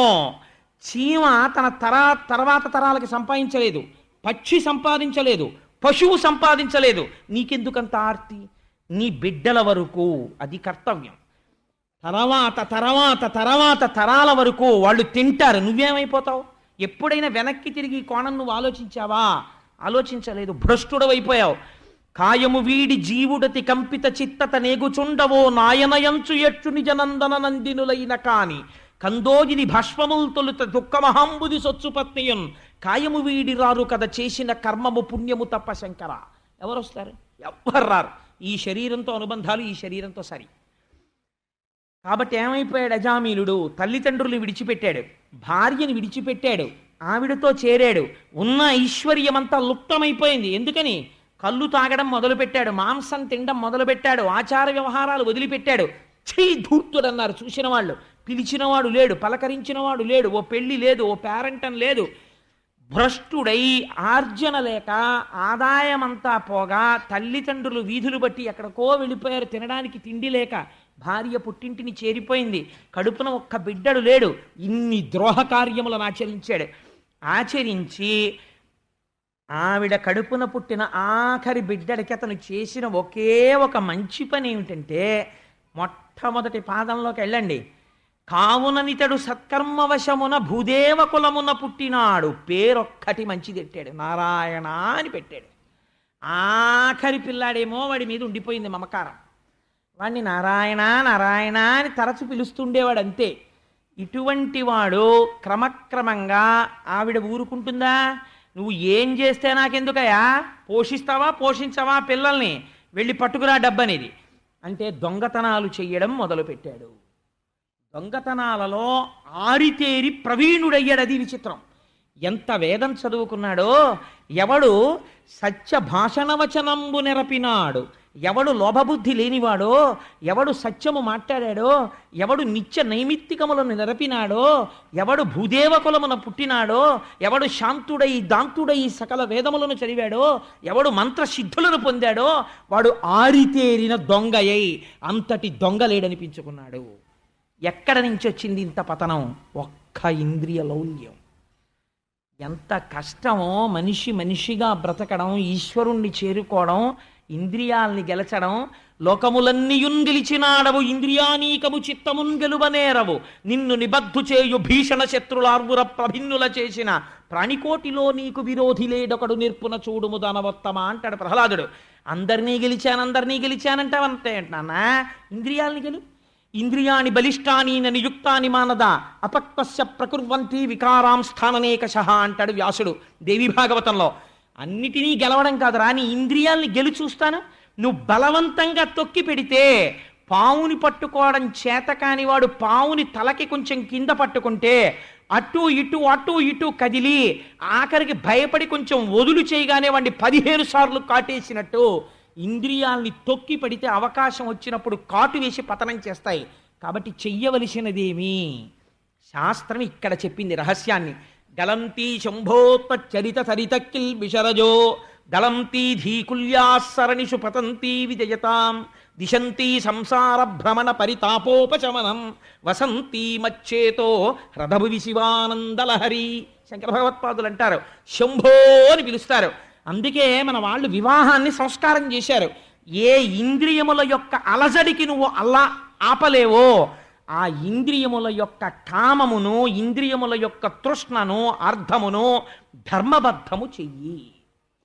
అందుకని పత్నిని ధర్మపత్నిగా స్వీకరించు, ఏ దోషము లేదు. ఇప్పుడు ఏమైంది? సుఖం అనుభవించి ఇది సుఖము కాదని తెలుసుకో, ధర్మబద్ధమైన అర్థమార్జించి ఈ అర్థము నన్ను గట్టెక్కించలేదు, నా వారి యందు కర్తవ్యమును మాత్రమే నిర్వహింపచేస్తుందని తెలుసుకో. ఇలా నువ్వు లోపల పరిశీలనము చేస్తే సంసార భ్రమణ పరితాపోపశమనం, అదే వైరాగ్యం. వైరాగ్యం వస్తుంది. కాబట్టి ఇది నేర్చుకో. మన పెద్దలు అంత అందంగా మాట్లాడారండి. వాళ్ళు ఏది మాట్లాడినా అనవసరంగా అర్థం లేకుండా ఒక్క విషయాన్ని వాళ్ళు మాట్లాడారు. కాబట్టి ఏమైంది? ఇన్ని జరిగితే చిట్ట చివరికి ఆరితేరిన దొంగయ్యి ఒకనాడు అజామీళుడు పైకి గ్రహించుకోవడం లేదు, కానీ ఆగనిది ఒకటి ఉంటుంది. ఏది ఆగదు? అతను మంచివాడి అయిపోయినా, చెడువాడి అయిపోయినా, బ్రహ్మములో కలిసిపోయినా, బ్రహ్మవిద్ బ్రహ్మైవ భవతి అయిపోయినా, జారుడు మెట్ల మీద కింద పడిపోయినా ఆగకుండా వెళ్ళిపోయేటటువంటిది ఒకటి ఉంటుంది. దాని పేరేమిటో తెలుసా అండి? కాలము. ఆ కాలము ఎవ్వరి గురించి ఆగదు. అయ్యో వీడికి టైం అయిపోతోంది, వీడు ఒక్క నామం చెప్పట్లేదు, వీడికి ఇంకొక గంట టైం ఇద్దాం అని ఆగదు. ఎప్పుడు తెలుస్తుందో తెలుసా దాని విలువ? ఇంటెన్సివ్ కేర్ యూనిట్లో పడుకుని చెప్పలేమండి, అందరినీ పిలిపించేయండి అన్న తర్వాత అందరూ వచ్చి అద్దంలోంచి చూస్తుంటే, అయ్యయ్యో ఒక్కసారి దేవాలయానికి ప్రదక్షిణం చేయాల్సిందిరా, మహాశివరాత్రి నాడు కూర్చుని ఒక్కసారి శివాష్టోత్తరం పారాయణ చేయాల్సింది, భీష్మేకాదశి నాడు ఒక్కసారి విష్ణు సహస్రం చదవాల్సింది, ఒక్కసారి భాగవతం చదువుకోవలసింది, వినవలసింది అని అంటే అప్పుడు నువ్వు ఇంకా చెప్పలేవు. ఎందుకని? కాలము నీ అధీనములందు లేదు. ఈ కాలము అంతటా ప్రవహిస్తుంటే ప్రతి వ్యక్తి దగ్గరికి వచ్చేటప్పటికీ అది ఏమవుతుంది? పోతన గారు అంటారు, మహామరణ కాలంబునన్, it is the day of the final judgement. ఇప్పుడు మహా గొప్ప తీర్పు చెప్పే రోజుగా ఎవడికి వాడికి మారుతుంది. ఏ క్షణము ఎవరికి అలా మారుతోందో ఎవరికి తెలియదు, వాడికి కూడా తెలియదు. కప్పని పట్టుకోవడానికి పాము పడగెత్తి సిద్ధంగా ఉంది, కప్ప ఈగని పట్టుకోవడానికి సిద్ధంగా నోరు తెరుచుకునింది. ఈగ తన వారినెవరినో ఉద్ధరించడానికి సిద్ధంగా ఉంది. ఎవరు ఎవరిని తింటారు? ఈ పాముని తినడానికి వెనక ముంగిస నోరు తెరుచుకునింది, ఈ ముంగిసని తినడానికి నక్క ఉంది, నక్క వెనక పెద్ద పులి ఉంది, పెద్ద పులి వెనక తల సింహం ఉంది, సింహాన్ని చంపడానికి వేటగాడు బాణాన్ని సిద్ధం పెట్టుకుని ఉన్నాడు. ఎవరి చేతిలో పోతారు? ఈశ్వరుడికి ఒక్కడికే తెలియాలి. జీవితం అంతే, నోరు తెరిచి ఇలా ఉన్నావు, కానీ అసలు నీ సంగతి తెలుసుకో. నిన్ను విడిచిపెట్టకుండా పక్కన తిరుగుతోంది మృత్యువు అతి సమీపంలో. కబళించక ముందే ఈశ్వరనామము చెప్పు. కాబట్టి ఏమైపోయింది? తెలియక ఈ రీతి అతడు వర్తించుచుండ మహామృత్యు కాలంబు ఆసన్నమైన భూరి వాత్సల్య వృత్తి తత్పుత్రు తలచి ఆత్మ ప్రలపించు నారాయణాయటంచు. ఏమి పద్యం ఇచ్చారండి పోతన గారు. పోతన గారు గంభీరమైన విషయాన్ని చెప్పవలసి వచ్చినప్పుడు చిన్న పద్యంలో తేలుస్తారు. అది ఆయనకున్న గొప్పతనం. ఎంత గొప్ప తత్వం చెప్పేశారో చూడండి. తెలియక ఈ రీతి అతడు వర్తించుచుండా, ఈ భోగాలు శాశ్వతం అనుకున్నాడు, ఈ సుఖాలు శాశ్వతం అనుకున్నాడు, ఈవిడ శాశ్వతం అనుకున్నాడు, ఈ బిడ్డలు శాశ్వతం అనుకున్నాడు, ఈ డబ్బు శాశ్వతం అనుకున్నాడు. కానీ వచ్చేసింది ఒకటి. ఏదొచ్చేసింది? మహామృత్యుకాలంబు ఆసన్నమైన ఇతన్ని తీసుకెళ్ళిపోయేటటువంటి సమయం వచ్చేసింది. ఇప్పుడు తీసుకెళ్ళడానికి కాలమునందు ఒకడు వస్తాడు. వాడెవరు? కాలుడు. వాడే కాలస్వరూపం. ఆ కాలుని యొక్క రూపమే కాలుని ప్రతినిధులు. He who acts on behalf of his principal is he himself acting అని మేము చిన్నప్పుడు మర్కంటైల్లాలో చదువుకున్నాం. ఎవరైతే తన ప్రతినిధి ద్వారా వ్యాపారమును చేస్తున్నాడో వాడు తానే చేసినట్టు.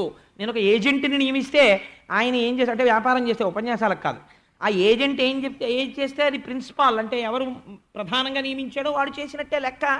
అలా కాలుడి పనుపున దూతలు వస్తారు, భయంకరమైనటువంటి స్వరూపాలతో ఉంటారు. శంకర భగవత్పాదులంతటి వారు మనకి నేర్పారండి. చచ్చిపోవడం వీడికి చేత కాదురా, ఏమో ఎలా చచ్చిపోతాడో ఏమిటో అని చెప్పి మహానుభావుడు మనకి పాఠం నేర్పారు. శంకరాచార్యులు వారు వైరాగ్య శతకంలో ఓ మాట అంటారు, యథాపుత్ర మిత్రాదయో మత్సకాశీ హృదాత్యస్య హాకీదృశీయోత శంతి తదా దేవ దేవేశ గౌరీశ శంభో నమస్తే శివాయోత్యజస్రం రవాణి. ఎంత బ్రతుకు బ్రతికిన వాడైనా ఆఖరణ మహామృత్యుకాలం ఆసన్నమైపోతుంటే ఎంత భయంకరమైన వర్ణన చేస్తారంటే, లోపల వాయువు బయటికి వెళ్ళిపోతుంటే ప్రాణ అపాన వ్యాన ఉదాన సమాన నాగ కూర్మ కృకర ధనంజయ దేవదత్తములనేటటువంటి 10 వాయువులలో వ్యానము తప్ప 9 వాయువులు బయటికి వెళ్ళిపోతుంటే, 9 వాయువులు వెళ్ళిపోయిన కారణం చేత శరీరము కొయ్యగా బిగదీసుకుపోతుంటే, దృష్టి మందగించి వెనక్కి వెళ్ళిపోయి మనస్సులో కలిసిపోతుంటే, మనస్సు ఇంద్రియ శక్తుల్ని మూట కట్టుకుని కాలుడు వచ్చేశాడు, వీడు చేసిన పుణ్యానికి మనకు ఊర్ధ్వముఖ చలనం లేదు, ఎట్నుంచి పారిపోదామని రోమకూపంలోంచైనా పారిపోతుంది. ఎట్నుంచి వెళ్ళిపోయాడో తెలియదు జీవుడు. ఎటు నుంచి వెళ్ళిపోదామని గిర్రగిర్ర తిరుగుతుంటే పట్టుకోవడానికి కొక్కాలు పట్టుకొని కపవాత పైచముల్ కప్పగా శ్రమ చేత కంపముత్థవమంది కష్టపడుచు నారాయణాయంచు నా జింవతో నిన్ను పిలుతునో శ్రమ చేత పిలువలేనో నాటికిపుడే నీ నామస్మరణ చేతు చెవినిడవయ్య భూషణ వికాస శ్రీధర్మపుర నివాస దుష్ట సంహార నరసింహ దురిత దూర. ఇప్పుడే చెప్తా స్వామి నామం, జాగ్రత్తగా చెవి పెట్టి వినేసేయి. వీడు చెప్పాడు సుమా, నామం అని రాసుకో ఒక్కసారి, లేకపోతే నా కొంప పడిపోతుంది స్వామి అని ఆర్తితో చెప్పుకున్నారు మహాపురుషులైనటువంటి వారు. అందుకని ఆ చిట్ట చివరి స్థితి వచ్చేసింది. భటులు భయంకరమైన రౌద్ర రూపాలతో వచ్చారు. శంకరులు అంటారు, యథాపుత్ర మిత్రాదయో మత్సకాశీ. ఏం చేస్తారు వాళ్ళు? వచ్చి ఏడుపు మొదలెడతారు. అయ్యో మా నాన్నగారు వెళ్ళిపోతున్నారు, లేకపోతే మా అమ్మ వెళ్ళిపోతోందని ఏడుపు మొదలెట్టి ఇంకక్కడి నుంచి ధర్మశాస్త్రం చెప్పేవాడు బయలుదేరుతాడు. ఏమిటి ధర్మశాస్త్రం అంటే? అసలే వాడికి ఊపిరి ఆగిపోతుంటుంది. ఎదురుగుండా భటులు, కొడుకు తీసుకొచ్చి తులసి నీళ్లు నోట్లో పోస్తాడు, గుటకయ్యడం మర్చిపోతాడు, నోటి వెంట కారిపోతుంటుంది, చీమలు మొదలైనవి చెవులు కురికేస్తుంటాయి. వీడిని కింద పెట్టేయండి అంటారు. పెట్టేసిన తర్వాత ఇంకోటి వచ్చి నక్షత్రం మంచిది కాదు బయట పెట్టేయమంటాడు. వీడికి ఇంకా కొన ఊపిరి ఉంటుంది, తెలిసిపోతుంది ఓహో అయిపోయింది మన అకౌంట్ క్లోజ్ అయిపోయిందని. ఈలోగా వాళ్ళు వచ్చేస్తుంటారు. ఇంత భీతితో ఉన్నప్పుడు నీవాడన్నవాడు నీ వెంట రాడు. కాబట్టి ఏం చేస్తావు? యదా పుత్ర మిత్రాద యోమత్స కాశీ రుదాచ్యస్య హాకీదృశీయోత శంతి. స్నేహితులైన వాళ్ళందరూ చుట్టూ చేరి, అయ్యో పాపం మెత్తటి పరుపుల మీద పడుకునేవాడండి, మంచి మంచి అంచుల పంచెలు కట్టుకునేవాడండి, మెత్తటి పరుపుల మీద కూర్చుని ఉపన్యాసాలు చెప్పేవాడు, ఎంతమందితోనో నమస్కారాలు అందుకున్నవాడు, వాడిని ఇంత దారుణంగా నేల మీద పడుకోబెట్టేస్తారా చాప్ మీద అని వాళ్ళందరూ అంటుంటే, అవి నీ చెవిన పడిపోతుంటే, నీకు లోపల భయం కలిగిపోతుంటే, నిన్ను రక్షించిన వాడన్నవాడు ఉండడు, భయపెట్టేవాడే. అప్పుడు నిన్ను రక్షించేది ఏమైనా ఉంటే నువ్వు చేసుకున్న సాధన ఒక్కటే. అప్పుడు నువ్వు ఒక మాట అనగలగాలి, స్వామి తదాదేవ దేవేశ గౌరీశ శంభో. స్వామి నా లోపల ఊపిరున్నంత కాలము ఏ పార్వతీ పరమేశ్వరుల చరణారవింద సంసేవనము చేసి ఉన్నానో అటువంటి పాదద్వయము ధ్యానమునందు నీకు కనపడాలి. ఈశ్వర వచ్చేస్తున్నానయ్యా అని నీ శరీరమును విడిచిపెట్టేటప్పుడు ఉత్తరీయాన్ని తీసి, మురికిలో పడిన ఉత్తరీయాన్ని తీసి విసిరి పారేసినట్టు శరీరాన్ని వదిలి ఈశ్వర పాదముల యందు ప్రవేశించగలిగిన ధృతిని పెంచుకో అంటారు శంకరాచార్యుల వారు. దానికి సాధన అవసరమో. మిగిలినవి నువ్వు చేసినా చేయకపోయినా నువ్వు చేసుకున్న కర్మానుసారంగా నీ వెంట వచ్చేస్తాయి. కానీ సాధన నువ్వే చేసుకోవాలి, నామం నువ్వే చెప్పుకోవాలి. నీకు ఆకలిస్తే నువ్వు తినాలి, మీ ఆవిడ తింటే నీకు కడుపు నిండదు. నీకు దగ్గు వస్తే నువ్వు మంది వేసుకోవాలి, మీ అబ్బాయి వేసుకుంటే నీకు తగ్గదు. నువ్వు యమయాతన పడకుండా ఉండాలంటే నువ్వు నామం చెప్పుకోవాలి, నువ్వు ఈశ్వరార్చన నిపుణుడవు కావాలి. లేకపోతే పాడైపోయేది నువ్వే. ఈ అనుబంధాలన్నీ మహామృత్యు కాలం వరకే, తర్వాత ఎవ్వడూ పలకరించడు, జాగ్రత్త స్మా అని ఆ దూతలు వచ్చి ఎదురుగుండా నిలబడ్డారు. నిలబడితే ఈయనకి విపరీతమైన భయం వేసేసింది. ఇంత భయంలో ఏం చెయ్యాలో అర్థం కాలేదు. అర్థం కాక అప్పుడు తన ప్రయత్నం లేకుండా నోటి వెంట అస్తమానం తన చిన్న కొడుకుని పిలవడం అలవాటైపోయింది. అందుకని భగవంతుణ్ణి పిలవలేదు. మీరు బాగా ఎర్రసిరాతో స్కెచ్ పెన్నుతో ఇలా చేత్తో పట్టుకొని గంటంతో గీసినట్టు అండర్లైన్ చేసి రాసుకోండి అజామిలోపాఖ్యానంలో. భగవంతుడిగా నామము చెప్పలేదు అజామీలుడు. భూరి వాత్సల్య వృత్తి తత్పుత్రు తలచి. పోతన గారికి వ్యాసుల వారికి పక్షపాతాలేం ఉండవు, యథార్థమును చెప్పేస్తున్నారు. కేవలము తన కొడుకు జ్ఞాపకానికి వచ్చాడు, వాడి మీద మనసు ఉండిపోయినది. ఇదొక దరిద్రం మనుష్య జన్మెత్తిన వాడికి. ఎవరి మీదో ఒకళ్ళ మీద వ్యామోహం ఉండిపోతుంది, ఈశ్వరుడి మీదకి పెంచుకోడా వ్యామోహాన్ని. కాబట్టి ఏమైంది, ఆ చిన్న కొడుకు మీద ఉండిపోయింది. అదృష్టం ఏమిటంటే వాడికి పెట్టిన పేరు ఒకటి మంచిది పెట్టాడు. అందుకని ఏమన్నాడు, భూరి వాత్సల్య వృత్తి తత్పుత్రు తలచి. ప్రయత్నపూర్వకంగా చెప్పలేదు. ఊపిరి ఆగిపోయే ముందు ఆత్మ ప్రలపించు అంటే ఏదో తనకి తెలియకుండా గొణిగాడు. ఏమని? నారాయణాయటంచు, నారాయణ అన్నాడు. అనగానే లేచిపోతున్న ఊపిరి నిలబడింది. ఇందుకని ఇప్పటి వరకు ఎంత భయాన్ని పొందాడో ఇంత భయం నుంచి విముక్తి చేయగలిగినటువంటి ఒక విచిత్ర విషయాన్ని చూశాడు. ఏమిటి ఆ విషయం? నలుగురు దివ్య తేజోవంతులైన మహాపురుషులు వచ్చి అక్కడ నిలబడ్డారు. వాళ్ళు సశంఖ చక్రం సకిరీటకుండలం సపీత వస్త్రం సరసీరుహేక్షణం సహారవక్షస్థల శోభికౌస్తుభం నమామి విష్ణుం శిరసా చతుర్భుజం అన్నట్టు శంఖచక్ర గదా పద్మములను పట్టుకున్న వారై జ్యోతిర్మండల స్వరూపులై చక్కటి చిరునవ్వులు చిందిస్తూ పట్టుపీతాంబరాలు కట్టుకుని నలుగురు వచ్చి అక్కడ నిలబడి యమధర్మరాజు గారి భటులతో తీసేసేయండి ఆ పాశాలన్నారు. మీరెవరన్నారు? మేము చెప్తాం, ముందు తీయండి ఆ పాశాలన్నారు. ఆ పాశాలు విడిపించేశారు. విడిపించేయగానే ఈయనకు పూర్వపు ఓపిక వచ్చింది. ఇది బయట వాళ్ళకి వినపట్టలేదు, తను వింటున్నాడు. వింటుంటే ఆశ్చర్యంగా చూస్తున్నాడు. ఎవరి మహాపురుషులు? నా అంతటి దౌర్భాగ్యుడు ఈ ప్రపంచంలో ఉండడు. బ్రాహ్మణ కులంలో పుట్టాను, నా తండ్రి ఉపనయనం చేశాడు, గాయత్రి నేర్పాడు, వేదాలు నేర్పాడు, ఉపనిషత్తులు నేర్పాడు, భ్రష్టుడనైపోయాను. ఒక దిక్కుమాలిన కాంతకి లొంగిపోయాను, తల్లిదండ్రుల్ని వదిలిపెట్టేశాను, వాళ్ళు బ్రతికున్నారో చచ్చిపోయారో కూడా తెలియదు, వాళ్ళ ధనమంతా అపహరించేశాను, విశేషించి నిండు యవ్వనంలో ఉన్న భార్యని వదిలిపెట్టేశాను, బిడ్డల్ని కూడా కనలేదు ఆ భార్యకి, నా అంతటి ద్రోహి ఉండడు, వాళ్ళు నన్ను పట్టుకోవడం నాకు సరైన శిక్ష, మరి వీళ్ళు నన్ను ఎందుకు విడిపించారని చూస్తున్నాడు. వీళ్ళు కూడా అదే ప్రశ్న వేశారు. అయ్యా వీడెవరో తెలుసా, వీడి జీవితం అంతా ఇప్పుడే కదా మీరు విన్నారు, అందుకని ఇటువంటి వాణ్ణి మేము ఎందుకు విడిచిపెట్టాలి, మీరు ఎందుకు వచ్చారు, ఎందుకు వదలమంటున్నారు, మీరెవరని అడిగారు. వాళ్ళన్నారు మమ్మల్ని విష్ణు పార్షదులు అంటారు, మేము శ్రీవైకుంఠం నుంచి వచ్చాం, మేము విష్ణువు యొక్క దూతలం, స్వామి ఆజ్ఞ అయింది అజామీలుణ్ణి విడిపించండి అని, అందుకని వచ్చాం అంటే వాళ్ళన్నారు ఇది ధర్మమా, ఇంతటి మహాపాపిని ఎలా విడిచిపెడతామని అడిగారు. ఇది ధర్మమో అధర్మమో, ధర్మమే తన పేరుగా కలిగిన యమధర్మరాజు యొక్క భటులు కదా మీరు, మేము అడిగితే మేమేదో పక్షపాతంతో మేము విడిచిపెట్టమన్నాం కాబట్టి మాకు అనుకూలంగా మాట్లాడామని మీరు అనుకుంటారు కదా, అందుకని మీరు వెళ్ళి యమధర్మరాజు గారిని అడగండి, అయినా మీరు అడిగారు కాబట్టి ఒక్క మాట చెప్తాను జాగ్రత్తగా వినండి అని. ఎంత చిత్రమైన మాట చెప్పారో చూడండి.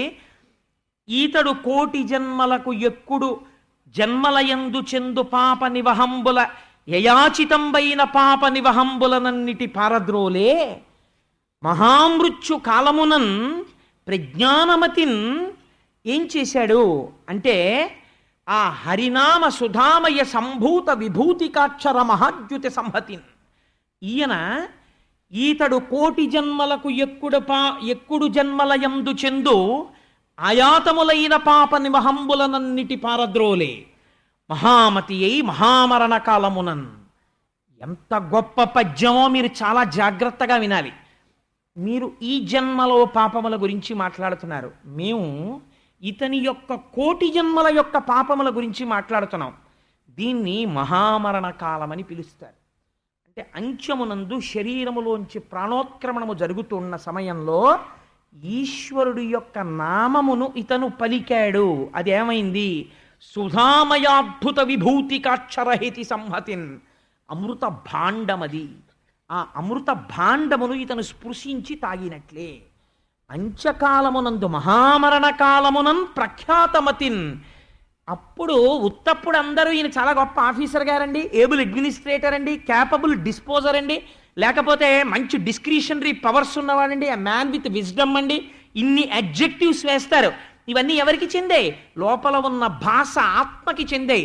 ఈశ్వరుడు విభూతిని కటాక్షిస్తున్నాడు.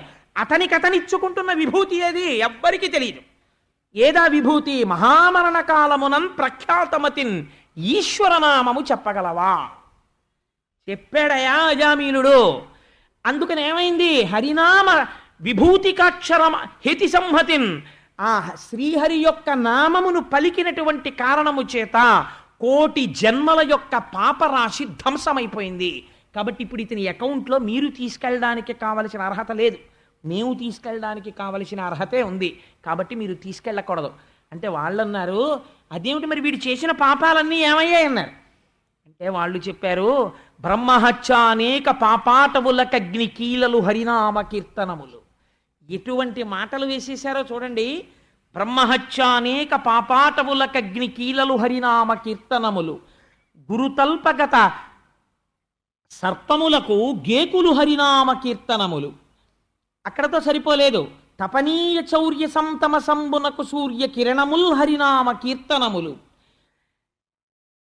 దాంతోపాటు మధుపాన కిల్బిష మదనాగ సమితికి కేసరుల్ హరినామ కీర్తనములు, మహిత యోగోగ్ర నిర్విచార మహాసమాధి స్థితిని పొందు బ్రహ్మాది సురలకు అందరాని నిఖిల సామ్రాజ్య మోక్ష పదవులకు అర్హంబు హరినామ సంకీర్తనములు.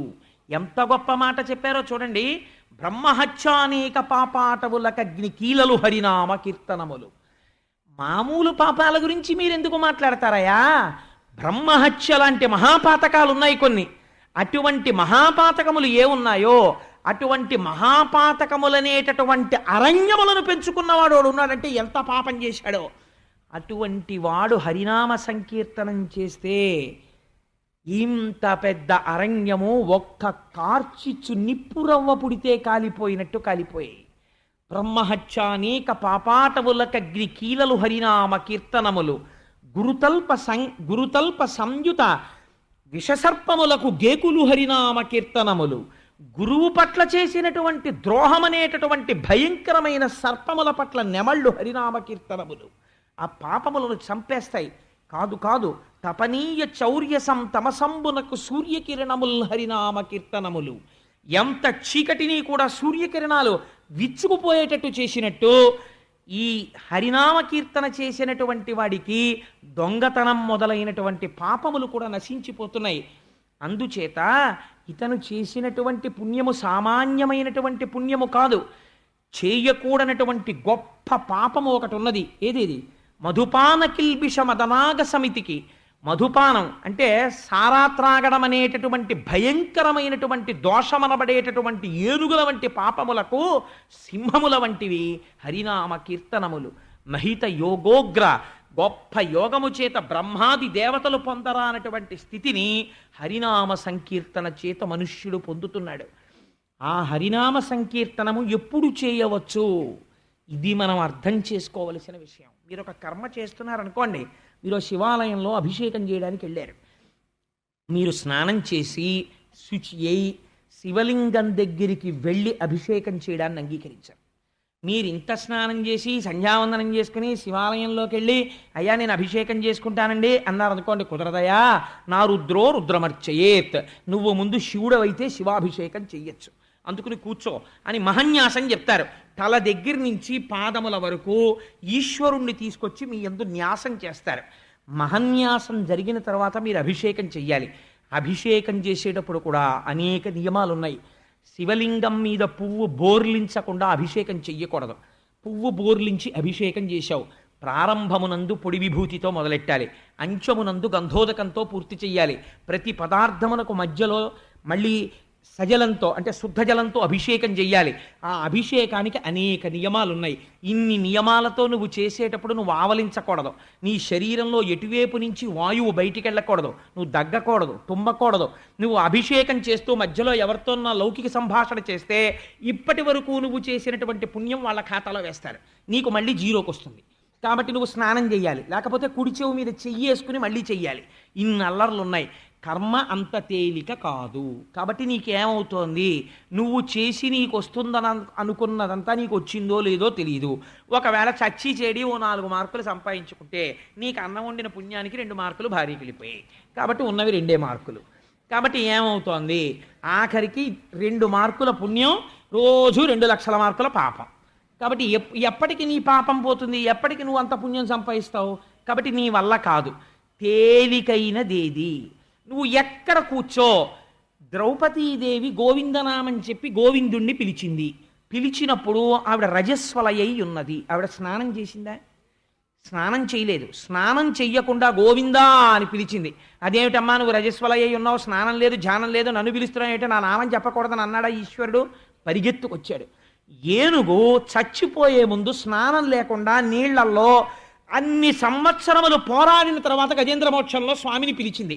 పరిగెత్తుకొచ్చాడా? రాలేదా? వచ్చాడు. నిన్ను తేలికగా రక్షించగలిగినదేది? నామము నిన్ను రక్షిస్తుంది. నామం ఎవరిని తెస్తుంది? నామిని తెస్తుంది. కర్మ ఏం తెస్తుంది? నీ కర్మచేత ప్రీతి పొందిన ఈశ్వరుడు నీకు కొంత ఫలితాన్ని ఇస్తాడు. నామమో నామి ఈశ్వరుణ్ణే తెచ్చి నీ ముందు నిలబెడుతోంది ఆర్తితో పిలవగలిగితే. కాబట్టి ఎప్పుడు పిలవగలవో దానికి నియమం లేదు. కూలిన చోట ఒక ఆయన నడుస్తూ నడుస్తూ ఎదురు దెబ్బ తగిలి ముందుకు పడిపోయాడు. అమ్మా అన్నాడు. అమ్మా అనడానికి బదులు అలవాటు చేసుకున్నాడు, శివ అన్నాడు. అబ్బా ఇప్పుడు కూడా నా నామం చెప్పాడు రా, వేసాయి ఖాతాలో అన్నారు. కాబట్టి ఏమైంది? పడిపోయింది అంతే, ఖాతాలోకి వెళ్ళిపోయి పుణ్యం పడిపోయింది. అందుకని కూలిన చోట, కొట్టబడి కుండిన చోట ఒక ఆయన అలా వెళ్ళిపోతుంటే సరదా ఒక ఆయన కర్ర పెట్టి కొట్టాడు. దెబ్బ తగిలి కింద పడిపోయాడు. ఆ దెబ్బ పట్టుకుని రక్తం కారుతోంది. ఆ కారిపోతున్న రక్తాన్ని చూసుకుని శివ శివ శివ శివ అనుకున్నాడు. అలా అనుకోగలిగినటువంటి స్థితి అంత తేలిగ్గా రాదండి. మా నాగేశ్వరరావు గారు ఉన్నారు, మహానుభావుడు, మల్లవరంలో. ఆ నాగేశ్వరరావు గారు ఈ మధ్య సుబ్రహ్మణ్య షష్ఠి ఉత్సవాలు చేయడానికి వెడితే ఆయన ఒక రాత్రి వేళ ఇలా పడుకుని ఉండగా మంచంలో, ఆయన ఆలయంలో సుబ్రహ్మణ్య షష్ఠి ఉత్సవాలు జరుగుతుండగా ఎక్కడో తిరుగుతున్నప్పుడు ముందుకు పడిపోయారు. పడిపోతే ఈ ముక్కు మీద ఎక్కడో దెబ్బ తగిలింది, అప్పటికేం అవ్వలేదు. రాత్రి పడుకుని ఇలా నిద్రపోతుంటే ఆయన పడుకున్న మంచం మీద తెల్లటి గుడ్డ, తలగడ, ఆయన తెల్లటి పంచె కట్టుకుంటుంటారు సన్నటి అంచుతోటి, అలా తువ్వాలు అన్నీ నెత్తుటితో తడిసిపోతే పక్కన పడుకున్న వాళ్ళు ఎవరో చూశారు. చూసి అయ్యయ్యో అదేమిటంటే ముక్కులోంచి అంత నెత్తురు కారిపోతోందన్నారు. ఆయన లేచి నెత్తుటితో తడిసిపోయినటువంటి తువ్వాల్ని, నెత్తుటితో తడిసిపోయిన దుప్పటిని, లాల్చీని చూసుకుని ఓసారి వెళ్ళి ముక్కు కడిగేసుకుని వాళ్ళ దగ్గరికి వచ్చి, ఊరే పడుకోండ్రా, సుబ్రహ్మణ్య షష్ఠి ఉత్సవాలు అవ్వాలి కదా, అదే తగ్గిపోతుందన్నారు. శరీరమునందు అంత భ్రాంతి లేకుండా ఉండగలిగినటువంటి స్థితి నువ్వు చేసిన ఉపాసనకి పరీక్ష. ఆయన ఎంతసేపు పూజ చేశారు నీకు అనవసరం, ఆయన ఎన్ని పుస్తకాలు చదివారు నీకు అనవసరం. నువ్వు ఆయనలో ఉండగలవా? నువ్వు ఉండగలగడానికి నీకు ఎన్ని జన్మలు పడుతుంది? ఇది మహానుభావులు అంటే అలా ఉంటారు వాళ్ళు. పైకి ఎక్కడా ఉండనే ఉండరు. ఎక్కడో నాగేశ్వరరావు ఉపన్యాసానికి వస్తే ఏ మైక్ దగ్గర వినపడదని ఇలా వింటుంటారంతే తప్పించి, నేను ఇంత మహాత్ముడిని కూడా ఆయన ఏం చెప్పుకోరు, నాకు కుర్చీ ఇవ్వండి అని కూడా అడగరు. అలా ఉంటుంది ఒక్కొక్కరి స్థితి. సరే, అందుచేత నేను ఎందుకు చెప్పానంటే, కూలిన చోట, కొట్టబడి కుండిన చోట, దెబ్బ తగిలి పడిపోయి కూడా అప్పుడు కూడా ఇంకా సుబ్రహ్మణ్య షష్ఠి ఉత్సవాలు జరగాలి, నేను సేవించుకోవాలి, ఏమో పెద్దవాడిని అయిపోతున్నానని సేవించుకోగలగడం ఎంత గొప్పతనం అండి. కొట్టబడి కుండిన చోట, కింద పడిపోయి కూడా అప్పుడు కూడా నామం చెప్పుకోగలిగినట్టు స్థితి. అప్పుడు కూడా మీరు చెప్పవచ్చు. అప్పుడు అభిషేకం చేస్తానంటే కుదరదు, అప్పుడు సత్యనారాయణ వ్రతం చేస్తాను సుబ్రహ్మణ్య శర్మ గారిని తీసుకురండి అంటే కుదరదు, లేకపోతే నన్ను అయ్యప్ప స్వామి గుడికి తీసుకెళ్ళండి టికెట్ కొనుక్కున్నానంటే కుదరదు మీకు. కానీ మీరు నామం చెప్పడానికే అప్పుడు కూడా మీరు చెప్పచ్చు. గోవింద గోవింద కృష్ణ శివ రామ అనొచ్చు మీరు. కొట్టబడి కుండిన చోట, మహాజ్వరంబులన్ ప్రిలిన చోట, 104 జ్వరం వచ్చేసింది, తనకి తెలియకుండానే పేల్తున్నాడు. ఎంత పెద్ద మాట వేశారో చూడండి పోతన గారు. ఒంటి మీద తెలివి లేకుండా పేల్తున్నవరా నోటికొచ్చినట్టు అంటారు. ఒంటి మీద తెలివి లేదు ఆ జ్వరానికి, కానీ అలవాటైపోయింది. అప్పుడు కూడా ఏమంటున్నాడు? శివ శివ శివ శివ శివ అంటున్నాడు. అప్పై దీక్షితులు వారిని మనకు ఒక మహానుభావుడు ఉండేవాడు. ఆయన శివ పూజలు చేసి చేసి చేసి చేసి చేసి చేసి తన శిష్యుల్ని పిలిచారు. పిలిచి, ఒరే ఆ గూట్లో ఓ మందు ఉంది, అది తాగితే పిచ్చి ఎక్కుతుంది, ఓ గంట సేపు పిచ్చి ఉంటుంది, ఇంకో మందు ఉంది అది తాగితే పిచ్చి తగ్గిపోతుంది, నేను ఆ పిచ్చెక్కే మందు తాగేసి ఓ గదిలో తలుపులు వేసేయండి, నన్ను పిచ్చెక్కినప్పుడు నేనేం మాట్లాడానో పుస్తకం మీద రాయండి, గురువుగారు కదా నేను మొహమాట పడకండి, అసలు పిచ్చెక్కినప్పుడు నా మనస్సు ఈశ్వరుడి దగ్గర ఉంటుందా లేదా చూస్తాను రా, ఓ గంట అయిపోయిన తర్వాత పిచ్చి తగ్గిపోతుంది, ఆ మందు పట్టించండి స్పృహ వస్తుంది, అప్పుడు నేను ఏం చెప్పానో నాకు ఒకసారి చూపించండి రా అన్నాడు. శిష్యులు పిచ్చెక్కే మందు పట్టించి తలుపు వేసేశారు. వేసేసి తలుపు పక్కన కూర్చుని రాస్తున్నారు. అప్పుడు ఆయన పిచ్చెక్కినటువంటి సందర్భంలో పరమశివుడు గురించి చేసినటువంటి స్తోత్రం ఇప్పటి వరకు సృష్టిలో ఎవ్వరూ రచించలేదు. ఇది మహాజ్వరంబులన్ ప్రేలిన చోట. ఇది ఇక్కడ సంస్కారాన్ని బట్టి వస్తుంది, అంతేకాని ఓ ఫ్యాషన్ కోసమో ఇంకో దానికోసమో చెప్పడంలో రాదు. అందుకని మహాజ్వరంబులన్ ప్రేలిన చోట, ఆర్తిపడి తూలిన చోట. ఎక్కడో చోట ఏదో కృష్ణాష్టకం పుస్తకాలు ఇస్తున్నారంటే తొందరపడిపోయి తోసుకుని వెళ్ళిపోయాడు ఒక ఆయన. వెళ్ళిపోయి ఢామని కింద పడ్డాడు. పడిపోయి కృష్ణాని అనుగ్రహమయ్యా ప్రసాదం ఇస్తున్న చోట పడిపోయాను అన్నాడు అనుకోండి. ఆర్తిపడి తూలిన చోట.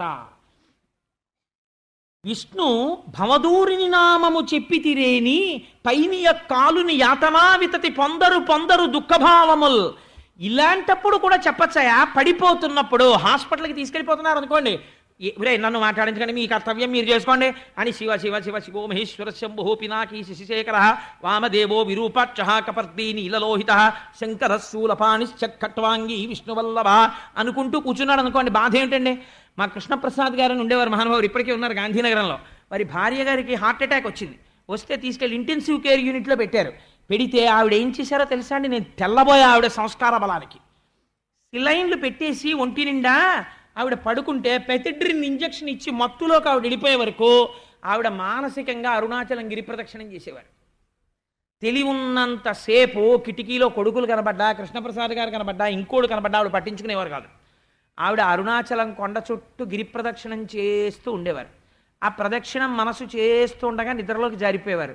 ఆ స్వప్నంలో కూడా అరుణాచలంలోనే తిరుగుతుండేవారు. ఏమో ఆగిపోతుందేమో, ఎందుకు వీళ్ళ మీద భ్రాంతి, అరుణాచలం చుట్టూ తిరుగుదామని. ఆఖరికి డిశ్చార్జ్ చేసి ఆవిడని తీసుకొచ్చి రూమ్లో పడుకోబెట్టారు. ఆవిడ రూమ్లో పడుకోగానే పిల్లల్ని పిలిచి ఏం చెప్పారో తెలుసా అండి? మీరు పిచ్చ పిచ్చ మాటలు మాట్లాడడం, అమ్మా ఉంటావో ఊడిపోతావో, ఈ వెర్రి ఈ పిచ్చి పిచ్చి మాటలు మానేయండి.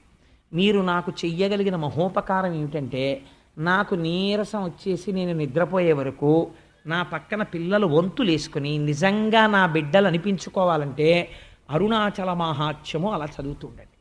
నేను అలా వింటూ ఉంటాను. ఒకవేళ నేను నిద్ర అయిపోయాను అనుకోండి, మీరు ఊరుకోండి. మళ్ళీ నాకు తెలివి వచ్చింది అనుకోండి, నన్ను అడగక్కర్లేదు, ట్యాబ్లెట్ ఆ నోట్లో బారేయండి, కాసి నీళ్ళు పోసేయండి.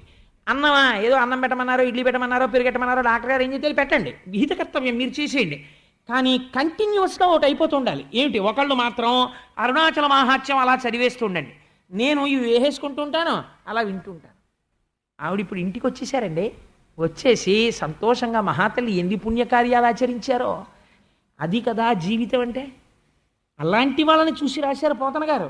అందుకని ఆయన అంటారు, ఇలా భగవన్నామమును చెప్పుకుంటున్నవాడు ఎవడున్నాడో వాడు అశ్వమేధ యాగం చేశాడా లేకపోతే వాజపేయి యాగం చేశాడా అని చూడరాయా, వాడైనా స్వర్గానికి వెళ్ళి కింద పడిపోతాడు. నామమును పట్టుకున్నవాడు ఏమైపోతున్నాడో తెలుసా? ఆ కాలుని యతనావితతి పొందరు, యమధర్మరాజు వాళ్ళ జోలికి రాలేడు. కొందరు దుఃఖభావముల్ ఈశ్వరుణ్ణి నమ్ముకుని ఎప్పుడూ నామం చెప్పుకున్నారు కాబట్టి వాళ్ళకి దుఃఖమన్నది రాదు, వాళ్ళని సంతతము ఈశ్వరుడే కాపాడుకుంటున్నాడు అని అభయం ఇచ్చి పోతన గారు ఒక అద్భుతమైనటువంటి మాట మనకి చెప్తారు. ఇప్పుడు పిలిచినది భగవంతుణ్ణి కాదు కదండి అజామీలుడు అని మనకు అనుమానం వస్తుంది. ఆయన అన్నారు, బిడ్డ పేరు పెట్టి పిలిచిననైనా. ఈశ్వరుణ్ణి పిలవాలని నియమం లేదు, పిల్లడికి పేరు పెట్టుకున్నాడు భగవంతుడి పేరు, అందుకని బిడ్డని పిలిచాడు ఆ పేరు పెట్టి. అందుకని బిడ్డ పేరు పెట్టి పిలిచిననైనా, విశ్రామ కేళినైనా, ఏమీ లేదు ఖాళీగా ఉన్నాడు, సరదాగా ఆడుకుంటున్నాడు. ఆడుకుంటూ ఆవిడ పేరు ఏదో పెట్టారు తల్లిదండ్రులు, కానీ లక్ష్మి లక్ష్మి అన్నాడు. అంటే ఆవిడది ఏమిటా లక్ష్మి లక్ష్మి అంటారేమిటి, నా పేరు తెలియదేంటి ఈశ్వరని, ఏంటి లక్ష్మి అంటారేమిటండి? ఊరుకోవా, మీ నాన్నగారు కన్యాదానం చేసినప్పుడు నిన్ను లక్ష్మిగా కన్యాదానం చేశారు, నన్ను నారాయణుడిగా కన్యాదానం చేశారు, అందుకని లక్ష్మి లక్ష్మి అన్నాను కాసేపు అన్నాడు. విశ్రామ కేళినైన, తన భార్యతో ఆడుకుంటూ సరదాగా లక్ష్మి అన్నాడు. ఇప్పుడు ఇది కూడా పుణ్యం అయిపోయి కూర్చుంటుంది. విశ్రామ కేళినైన, పోనీ ఇది కూడా కాదు, మిగుల గేలినైన, ఎవరినో చూశాడు, వాళ్ళని ఆట పట్టించాలనుకున్నాడు. ఆట పట్టించాలనుకుని, ఓ రంగనాథస్వామి ఇలా రా అన్నాడు. ఎవరో ఇలా పడుకున్నాడు, పడుకుంటే ఏమన్నా రంగనాథస్వామి గారు ఇలా రండి అన్నాడు. అంటే ఆయన ఏమనుకుంటాడు అంటే, నేను ఇలా పడుకున్నానని నన్ను రంగనాథస్వామిని పిలుస్తున్నాడు అనమాట అనుకుని, ఏంటంటే బాబా ఏదో ఇప్పుడే కునుకొచ్చి కొంచెం ఇలా పడుకున్నాను, రంగనాథస్వామిని పిలిచారు ఏంటని అంటాడు. పోన్లేవయ్యా, నిన్నేం తక్కువ అనలేదుగా, నిన్ను చూస్తే రంగనాథుడు గుర్తొచ్చాడు పిలిచాను, అందులో వెటకారం లేదా? ఉంది. కానీ ఆ హాస్యం ఎందులోకి వెళ్ళిపోయింది? గేలి ఈశ్వరనామంలోకి వెళ్ళిపోయింది. ఇప్పుడు రంగనాథ అని పిలిచిన పుణ్యం వెళ్ళి పడిపోయింది. మిగుల గేలినైన పద్య గజ్జ వాక్య పఠనంబునను అయిన, ఆఖరికి ఏదో పద్యం చదువుకుంటున్నాడు, దిక్కుమాలిన పద్యాలు చదివారు అనుకోండి. ఇదే నిన్నటి రోజున అక్షయశాస్త్రి గారి ఇంట్లో స్వామీజీ అన్నారు, నీకు వారపత్రికలు చదువుకుంటే ఇంటెలెక్చువల్ ఫిటీగ్ ఎక్కడి నుంచి వస్తుందిరా, ఈశ్వర సంబంధమైన పుస్తకాలు చదువుకో అన్నారు. ఈశ్వర సంబంధమైన పుస్తకం చదువుకుంటే ఒక పద్యం చదువుకున్నావు. నేను మొన్న సూర్యకళా మందిరంలో కూడా చెప్పా. ఇప్పుడంటే దురదృష్టవశాత్తు సభలో లేరు, అమెరికా వెళ్ళిపోయారు. పిఎన్ మూర్తి గారని మాతో ఉంటుంటారు, ఒక మహానుభావుడు. ఆయనకి పద్యాలు చదవడం అంటే ఎంత ఇష్టం. అల వైకుంఠపురంబులో నగరిలో అమూల సౌదంబు దాపల అని చదివేస్తుంటారు. శారద నీరదెంద్రు ఘనసార పటీర మరాళ మల్లికాహార తుషార అని అంతంత పెద్ద పెద్ద సమాసాలతో చదవడం అంటే మంచి ఇష్టం ఆయనకి. అది ఎందుకు చదువుతారు అంటే, ఏదో అమ్మవారిని ప్రార్థన చేద్దాం, భగవంతుడిని ప్రార్థన చేద్దాం అని కదా, అదో సరదా ఆయనకి పద్యం చదవడం, అందుకు చదువుతుంటారు. అలా సరదాకి చదివిన పద్యం ఒక్కొక్కరికి గజ్జె చదవడం చాలా ఇష్టం. పెద్ద పెద్ద వాక్యాలు ఉంటాయి. అంత పెద్ద వాక్యాన్ని ఊపిరి తీసి మళ్ళీ ఊపిరి వదిలిపెట్టే లోపల ఒక వాక్యాన్ని పూర్తి చేయమన్నారు అనుకోండి. మాకు చిన్నప్పుడు ఏదో మా అక్క మాతో పరిహాసం ఆడుతుండేది. మా అమ్మ లడ్లు చేసి ఇవరే వాళ్ళకి పెట్టరా అనేది మా అక్కని పిలిచి పెట్టమంటే, మా అక్క అనేది ఇవరే నేను ఒకటి రాసిస్తాను, అది 3 మాటలు చూసి మళ్ళీ చూడకుండా చెప్పేయగలిగితే మీకు 2 లడ్లు ఇస్తానండి.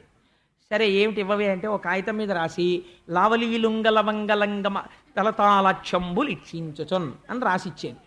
అంటే 2 లడ్లు సంపాదించాలని ఇలా ఒక్కసారి లావలీలుంగలవంగలంగ తలతాళక్షంబులు ఇచ్చించుచొన్ అని అలా 3 మాటలు చూసి అట్లానే చెప్పేయగలం. అంటే ఏది చెప్పు అని లావలీలుంగలవంగలంగ తలతాలక్షంబులిక్షించుచన్, ఇవో 2 అనేది. ఎందుకు చేయాలి అది అంటే, దానికి ఏమీ భగవన్నామని చెప్పుకుందామనో దేనికో కాదు, పద్య గద్య సరదాగా ఆ వాక్యాన్ని ధారణ చేసేసి చెప్పేద్దామని. చెప్పేస్తే అదో పెద్ద సంతోషం, నేను అది చెప్పగలిగాను అని 2 లడ్ల కోసం. కానీ దాని పుణ్యం దానికి ఈశ్వరుడు వేసేస్తాడు. అందులో భగవన్నామం ఉందనుకోండి, వెంటనే అబ్బా ఎంత గొప్పగా చెప్పాడు రాని. మాకు చిన్నతనంలో మా అక్క పిలిచి, నేను మర్చిపోలేని మహాతల్లి, మనుచరిత్రలో మధ్యలో కామాలేని పద్యం ఒకటి ఇచ్చి, అటజని కంచ భూమి సురుడంబర చుంబి శిరస్సరజ్జరీ పటల ముహుర్ముహుర్లుట దభంగ తురంగ మృదంగ నిస్వటన స్ఫటనానురూప పరిపుల్ల కలాప కలాపి జాలమున్ గటక చరత్క రేణుకర కంపిత సాలము శీత శైలమున్. ఈ పద్యం అప్పచెప్పరా ఒకసారి చదివి. 2 మాటలు జరిగి చెప్పేస్తావా అని. చెప్పగలను అన్నాం అనుకోండి, నువ్వు చెప్పు, నీ వాళ్ళ సినిమాకి పంపిస్తాను, అందాల రాముడు సినిమాకి. నిజం యథార్థంగా జరిగిన సంఘటన. అంటే నాకు అసలు ఆ పద్యం ఎవడో తెలియదు, ఉట్టినే సరదాకి సినిమాకి వెళ్ళిపోవచ్చని 2 మాటలు, అటజని కంచ భూమి సురుడంబర చుంబి శిరస్సరజ్జరీ పటల ముహుర్ముహుర్లుట దభంగ తురంగ మృదంగ నిస్ఫటన స్ఫటనానురూప పరిపుల్ల కలాప కలాపి జాలమన్ అని ఏదో చదివేయడం. అకట నిర్దయ బుద్ధి ఎనికడు దూర రంభ ఆహా వివేకు వెవుదువని హరిణి చేదు నివ్వెద మంచు చిరిక నవ్య ఘృతాచి మాయలాడితివని తిట్టె మంజు ఘోష న్యాయనిష్ఠరములు ప్రార్థించ ఊర్వశి జంకించ రమ్మంచు చంద్రరేఖ. ఇలా ఏవో పేర్లున్నవిచ్చి ఇది 3 మాటలు చదివి చెప్పేయగలవా? అది ఆఖరికి దేనికి పనికొచ్చిందంటే, 5:30కి ఆఫీస్ నుంచి వచ్చి స్నానం చేసేసి గబగబా అనుష్ఠానం చేసేసుకొని వచ్చేసే ముందు ఒకసారి భాగవతం ఇలా చూసేసి వచ్చి చెప్పగలిగిన సమర్థతకి దారి తీసిందా లేదా? తీసింది. ఈశ్వరానుగ్రహం అయిపోయిందా లేదా? అయిపోయింది. ఈశ్వరుడు భాగవతం చెప్పించి నన్ను ధన్యుణ్ణి చేసేస్తున్నాడా లేదా? చెప్పగలిగానో చెప్పలేకపోయానో వేరు మాట. ఆర్తితో కూర్చోబెట్టేశాడా లేదా నా స్వామి నన్ను? అందుచేత అంటే నన్ను పొగుడుకోవడానికి చెప్పానని మీరు అనుకోకండి దయచేసి. నేను ఒక ఉదాహరణ చెప్పడానికి చెప్పానంతే. పద్య గద్య పాఠ ఇటువంటివి, పద్య గద్య గీత వృత్తంబులను అయిన ఇలాంటివి ఏదో భగవత్ సంబంధమైనవి చదువుకోవడానికైనా సరే, చదివితే ఆ నామం పలికితే ఏమవుతుందో తెలుసా? కమలనయును తలుప కలుషహరము. ఆ భగవంతుణ్ణి తలుచుకుంటే కలుషము పోతోందయ్యా, అందుకని వీడికి కలుషము లేదు, ఇంకా మీకు అనుమానాలుంటే యమధర్మరాజు గారిని అడగండి అన్నారు. సరే, వీళ్ళు ఏమిటో ఇంత సిద్ధాంతం చెప్పారు, మనకి ఇంకా పోలేదు, కానీ ఆయన అడుగుదాం, ఒరే తాళ్ళు కట్టేయండిరా అని మూట కట్టేసుకుని వాళ్ళు వెళ్ళిపోయారు. ఈయన బతికేశాడు. వీళ్ళు తీసుకెళ్ళిపోలేదు. పోనీ విష్ణు భటులు తీసుకెళ్లారా? తీసుకెళ్ళలేదు. అది గమ్మత్తు. వాళ్ళేం చేశారో తెలుసా అండి? విష్ణులోకాన్ని తాను చేరుకోవాలి, వాళ్ళు తీసుకెళ్ళేటట్టుగా ప్రవర్తించాలి. కొద్ది సమయం ఇచ్చారు. ఇప్పుడు వెంటనే లేచాడు. లేచి, అరే రే ఎంత మహాపాపినిరా నేను, ఇంత మహాపాపినైనటువంటి నాకు వీళ్ళు ప్రాణములు పోకుండా అనుగ్రహించారా, కాబట్టి నేను ఇప్పుడు ఏం చెయ్యాలి అనుకున్నాడు. నేను భ్రష్టుడనైపోయాను, కానీ ఈ నామం పట్టుకుని స్వామి పాదాలు పట్టుకుని తరించిపోయినటువంటి మహాపురుషులున్నారే, వాళ్ళ దగ్గరికి వెళ్ళి వాళ్ళ పాదాలు పట్టేసుకుంటానన్నాడు. అని గబగబా వెళ్ళిపోయి మహాభక్తులై నిరంతరము ఈశ్వరనామము చెప్పుకునేటటువంటి వారు ఎవరున్నారో వాళ్ళ కాళ్ళు పట్టుకుని, నేను ఇంతటి మహాపాపిని, నన్ను అనుగ్రహించండి అన్నాడు. అంటే పోతన గారు అన్నారు, అటువంటి మహాభక్తులైనటువంటి వాళ్ళు ఎవరిని నువ్వు అనుకుంటున్నావు అన్నారు.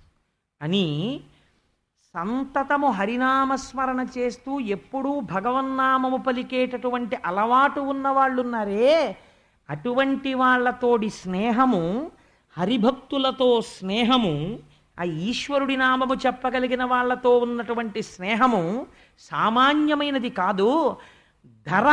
తరగని ధనపు మూటలు. అటువంటి వారితోడి స్నేహమే ఈ భూమి నందు నశించనటువంటి పుణ్యపు ధనపు మూట. ఇది రక్షిస్తుంది నీ వాళ్ళని. రేపొద్దున నువ్వు సంపాదించింది రక్షించదు. అందుకని ధరనెన్నడు తరగని ధనపు మూటలు, వరముక్తి కాంతాపు తోటలు. వాళ్ళతో మాట్లాడిన మాట్లాడలే. వాళ్ళు ఏం మాట్లాడతారండి? సినిమా గురించి మాట్లాడడం. వాడు నోరు విప్పితే భగవంతుడి గురించి మాట్లాడతాడు. శ్రీభాష్యం అప్పలాచార్య స్వామి ఏం మాట్లాడేవారు? అదే మాట్లాడేవారు. మల్లాది శరభేశ్వర శర్మ గారు ఏం మాట్లాడేవారు? మల్లంపల్లి శరభేశ్వర శర్మ గారు ఈశ్వరుడు గురించే మాట్లాడతారు. కాబట్టి ఏమైపోతుంది? అటువంటి వాళ్ళతోటి మాటలు వర ముక్తికాంత పూతోటలు. ముక్తికాంత యొక్క పూతోట అది.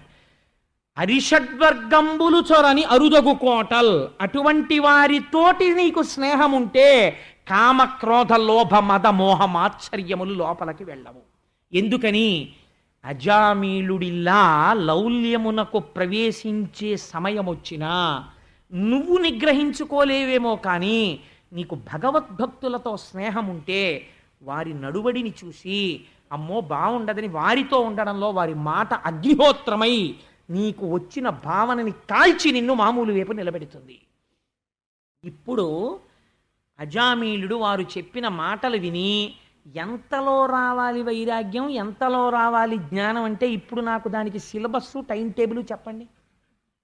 ఆ పై మెట్టు మీద ఉన్నవాడు ఈ కిందకి జారిపోయాడు, ఈ కింద మెట్టు మీదకి జారిపోయిన వాడు యమదూత విష్ణుదూత సంవాదం విన్న తర్వాత భాగవతుల దగ్గరికి వెళ్ళి ఒక్కసారి వాళ్ళ పాదం పట్టుకున్నాడు. ఎంత పాపిని ఈశ్వరుడు ఉద్ధరించినట్టు భగవద్భక్తుడు ఉద్ధరిస్తాడు. అందుకని వాళ్ళన్నారు, నువ్వు అదృష్టవంతుడివిరా, వాళ్ళ దర్శనం చేశావు, ఇప్పటికైనా నీకు తెలిసింది కదా ఎవరు రక్షకులో, వాడినే పట్టుకో గట్టిగా. అందుకని అంచకాలమునందు పలుతునో ఇప్పుడే నీ నామంబు తలుతునయ్య, గోవింద గోవింద గోవింద నరసింహ నరసింహ నరసింహ గోవింద అని ఇప్పుడే నీ నామం చెప్పుకుంటున్నామని నృసింహ శతకకర్త పొంగిపోతాడు. ఎందుకని అంటే కొంత టైం ఉంది కదండి, ఇప్పటి నుంచి ఎందుకంటే పురాణాలు, ఇప్పటి నుంచి ఎందుకంటే భగవన్నామము అంటే ఏమిటి గ్యారంటీ నువ్వు అప్పుడు చెప్పగలవని? అంత్యకాలంలో ప్రాణోత్క్రమణం అయిపోతున్నప్పుడు నువ్వు ఆ భగవన్నామం చెప్పడానికి కావలసిన సంస్కారం నీకు ఎక్కడి నుంచి వస్తుంది? అందుకని ఇప్పటి నుంచి చెప్పడం మొదలుపెట్టు. కాబట్టి ఆ ప్రాణోత్క్రమణం అయిపోయినప్పుడు ఆ నామం చెప్పగలవో చెప్పలేవో, అందుకని ఇప్పుడే చెప్పడం మొదలు పెడతామంటారు. అలా ఈయన ఎప్పుడైతే భక్తుల దగ్గరికి వెళ్ళి 2 మాటలు విన్నాడో వాడు రక్షకుడు అన్న పూనిక తెలిసిపోయింది, నన్ను రక్షించవు అని తెలిసిపోయింది. తాను చేసిన పాపమునకు వగచాడు, ప్రాయశ్చిత్తం చేసుకున్నాడు. ప్రాయశ్చిత్తం అంటే పశ్చాత్తాపమును పొందాడు. ఉత్తర క్షణం సంతానాన్ని ఆ కాంతని విడిచిపెట్టాడు. గంగా తీరానికి వెళ్ళిపోయి హరిద్వారంలో కూర్చున్నాడు. ఇప్పటి వరకు తాను అనుభవించిన భోగములకు సంబంధించిన ఇంద్రియములను మూట కట్టి మనసులో పెట్టి, మనస్సుని ఆత్మలో పెట్టి, ఆత్మని హరిచరణముల దగ్గర పెట్టించాడు. ఇప్పుడు మళ్ళీ ఆ నలుగురు కనపడ్డారు. కనబడి ఇలా నువ్వు అన్నాక తీసుకెడదామనే సమయం ఇచ్చాం, ఇప్పుడు నువ్వు వచ్చే ఇచ్చని వైకుంఠానికి తీసుకెళ్ళిపోయాడు. శ్రీమన్నారాయణుడిలో ఐక్యమైపోయాడు. ఇప్పుడు చెప్పండి, భగవన్ జ్ఞానమును పొందడానికి ముందుది సిలబస్సా వెనకది సిలబస్సా? మీరు నిర్ధారించలేరు. ఈశ్వరానుగ్రహం కలగడం ఇప్పుడు చెప్పేస్తున్నాడు అజామిలోపాఖ్యానంలో వ్యాసుడు జగద్గురువై. నిన్ను రక్షించగలిగినది యథార్థమునకేది? భాగవతులతోడి అనుబంధమే. నీకు జీవితంలో ఉండవలసింది ఏదైనా ఉంటే నీ పాద కమల సేవయు నీ పాదార్చకులతోడి నెయ్యము నితాంతాపారభూత దయయు తాపసమందార నాకు దయచేయగదే. ఆ భగవద్భక్తులతోడి స్నేహము కావాలి. ఇప్పుడు దూతలు ఏం చేశారు? యమధర్మరాజు గారి దగ్గరికి వెళ్ళారు. వెళ్ళి వాళ్ళు అన్నారు, మాకు అనుమానం, ఇన్నాళ్ళ నుంచి నువ్వు వెళ్ళి పట్రా అనేవాడివి, మేము పట్టుకొచ్చేవాళ్ళం. వాళ్ళు ఇంకో నలుగురు వచ్చారు, మీరు వదిలిపెట్టండి అన్నారు. అసలు మనమా తీసేది, వాళ్ళ తీసుకెళ్ళేది? అంటే మనకన్నా పైన ఎవరైనా ఉన్నారా? వాళ్ళ మాట మనం వింటామా, మన మాట వాళ్ళు వింటారా? వాళ్ళేమంటున్నారంటే తెలిసి చెప్పాడో తెలియక చెప్పాడో నామని చెప్పాడు, పాపాలు పోయి అంటున్నారు. అలా పోతాయా? మేము పాపాల లిస్టు చూసుకుని మేము వెళ్ళాం, వాళ్ళేమో చివర నారాయణ అన్నాడు, పాపం పోయిందంటున్నారు. ఏది నిజం? నువ్వు ఇది చెప్పకపోతే రేపు పొద్దున్న మేము చేసేటటువంటి పనిలో ఇబ్బందులు వస్తాయి. అందుకని నువ్వు అసలు మాకు ముందు అర్జెంటుగా ఈ డ్యూటీ ఆప్ చేసి మాకు ఒక సెమినార్ కండక్ట్ చేసి మాకున్న అనుమానాలు నివృత్తి చేయి, అప్పుడు వెడతాం మళ్ళీ డ్యూటీకి అన్నారు. సరే, ఎక్కడెక్కడ ఉన్న వాళ్ళని, లీవ్లో ఉన్న వాళ్ళని కూడా పిలిపించేయమన్నాడు. అంటే నిజంగా అలా అని కాదు నా ఉద్దేశం. భటులందరినీ కూర్చోపెట్టాడు. యమధర్మరాజు గారు కూర్చుని ఆ రోజున ఒక మాట అన్నాడు, పుత్రులారా అన్నాడు. అని ఒక సంబోధన చేశాడు. మీరు నన్ను ఒక ప్రశ్న వేశారు కదా, నారాయణ అంటే పాపం పోతుందండి, అలా ఎలా పోతుందండి, నామం చెప్తే పోతుందా అన్నారు కదా, ఇప్పుడు నేను మీకు చెప్తాను వినండి అన్నాడు. లేకపోతే వ్యాసుడు ఎందుకు అవుతాడండి? ఈ అనుమానం మీకు ఉండిపోదేంటి? నేను ఇలా వేదిక దిగ్గానే వచ్చేరు, అదేంటంటే అలా పోతుందా అలా పోతుందా అలా పోతుందా అనరు. అందుకని వ్యాసుడే ఆ భారం తల మీద వేసుకున్నాడు అని ఆయన అన్నాడు. యమధర్మరాజు గారితో చెప్పిస్తున్నాడు. ఇంకా అడ్డు ఆపు ఏమిటండి, ఇంకా ఆయనే చెప్తే, మీరు జీవితమునందు పాపకర్మలు చేసి ఉన్నారు కాదని అనలేం కదండి. కాబట్టి ఏం చెయ్యాలి? ఇప్పుడు ఈ పాపకర్మలు పూర్తిగా నశించిపోతాయా? పూర్తిగా నశించిపోవడం మాట దేవుడెరుగు, కానీ చేసిన పాపము బాగా తక్కువ స్థాయికి వెళ్ళిపోవాలంటే ఒక కర్మ ఉన్నది. ఏమిటా కర్మ? ప్రాయశ్చిత్త కర్మ అంటారు. మీరు గంగానదిలో స్నానం చేయడానికి వెడితే గంగలో స్నానం చేస్తే పాపం పోతుంది, ఈజ్ ఎ డిఫరెంట్ ఇష్యూ. అక్కడికి వెళ్ళి కూర్చున్న తర్వాత ఆ డుండి గణపతి ముందు కూర్చోబెట్టి ప్రాయశ్చిత్తం చేయిస్తారు. ప్రాయశ్చిత్త మంత్రాలు మీరు వినాలి, వింటే ఆశ్చర్యంగా ఉంటాయి. అసలు ఒరే ఇవన్నీ పాపాలా? ఓరి బాబోయ్, అయితే అసలు నీ చేసిన పుణ్యం ఏమైనా ఉందా అని అనుమానం వస్తుంది. అన్ని పాపాలు ఉంటాయి అందులో.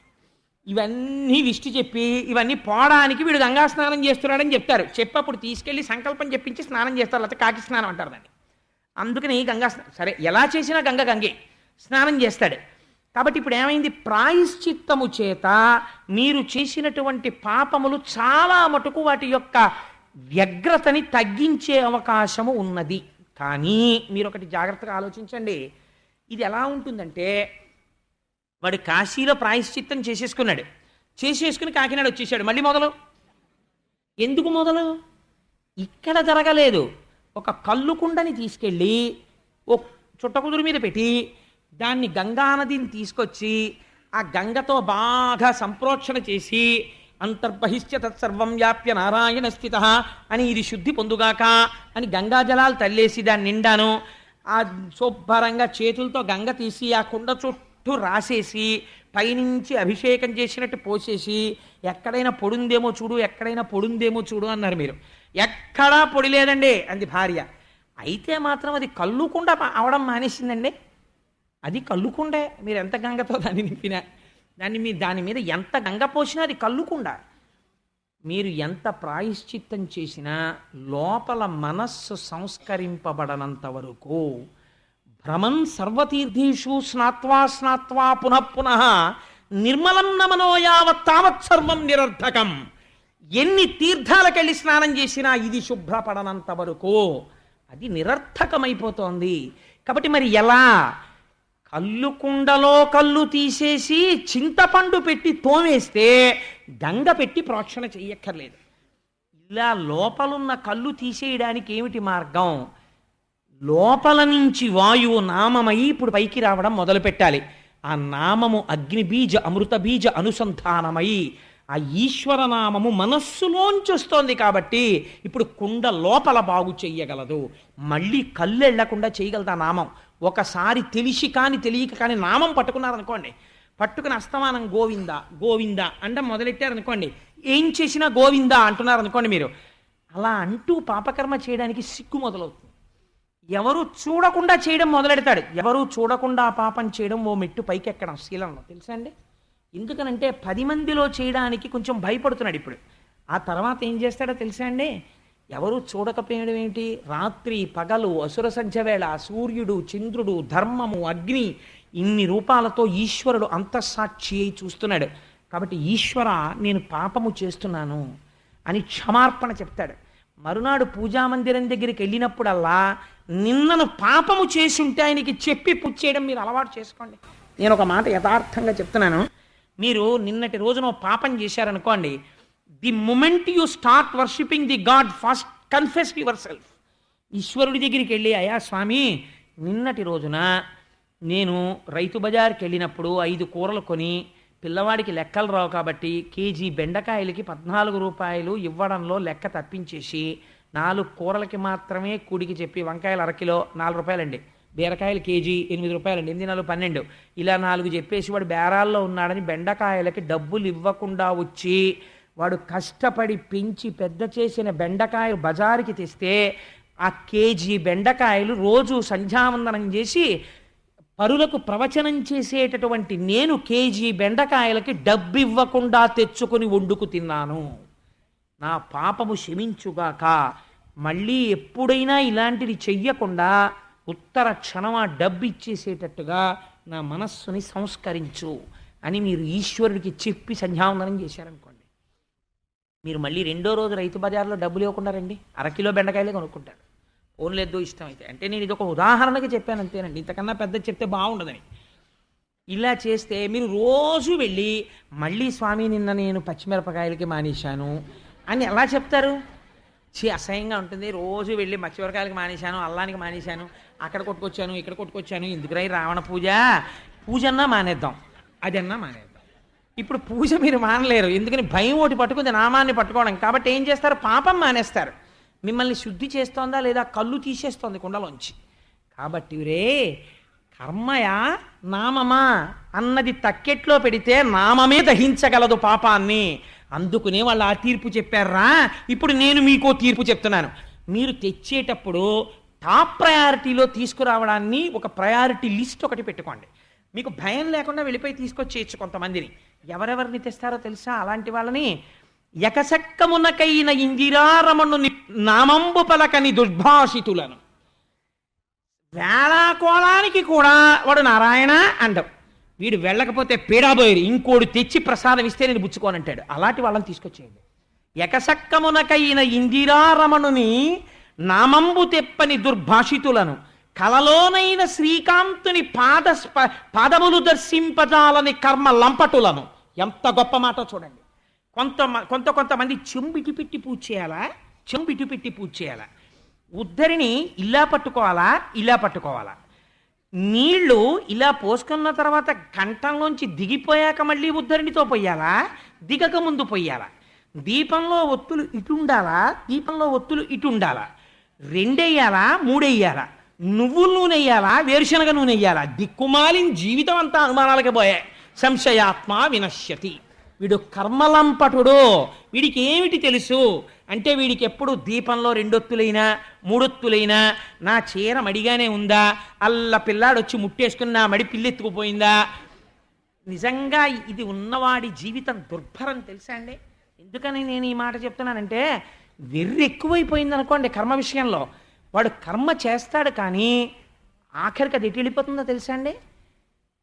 కొంతమంది కర్మ ఎంత దారుణం. అందుకే ఓ దావళి కట్టుకోవా, ఏ గొడవ లేదంటారు. పట్టుబట్ట కట్టుకో, నీకు ఏ బాధ లేదు. నీకు అంత అనుమానం ఉంటే వెళ్ళి ఎన్ని శాస్త్రాలు చెప్పేసిందండి. శాస్త్రం పవిత్రోవా సర్వావస్థాంగతోపి వాయిని నీళ్లు చల్లుకో, బట్ట మీద చల్లుకో, ఏం పర్వాలేదు, శౌచం వస్తుందంటే.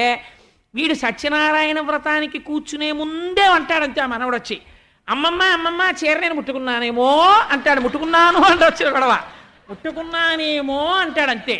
ఇక్కడ ఆచమ్య కేశవాయ నమః భర్త పోస్తుంటాడు కానీ మడిబట్టవాడు కానీ ముట్టేసుకున్నాడేమో.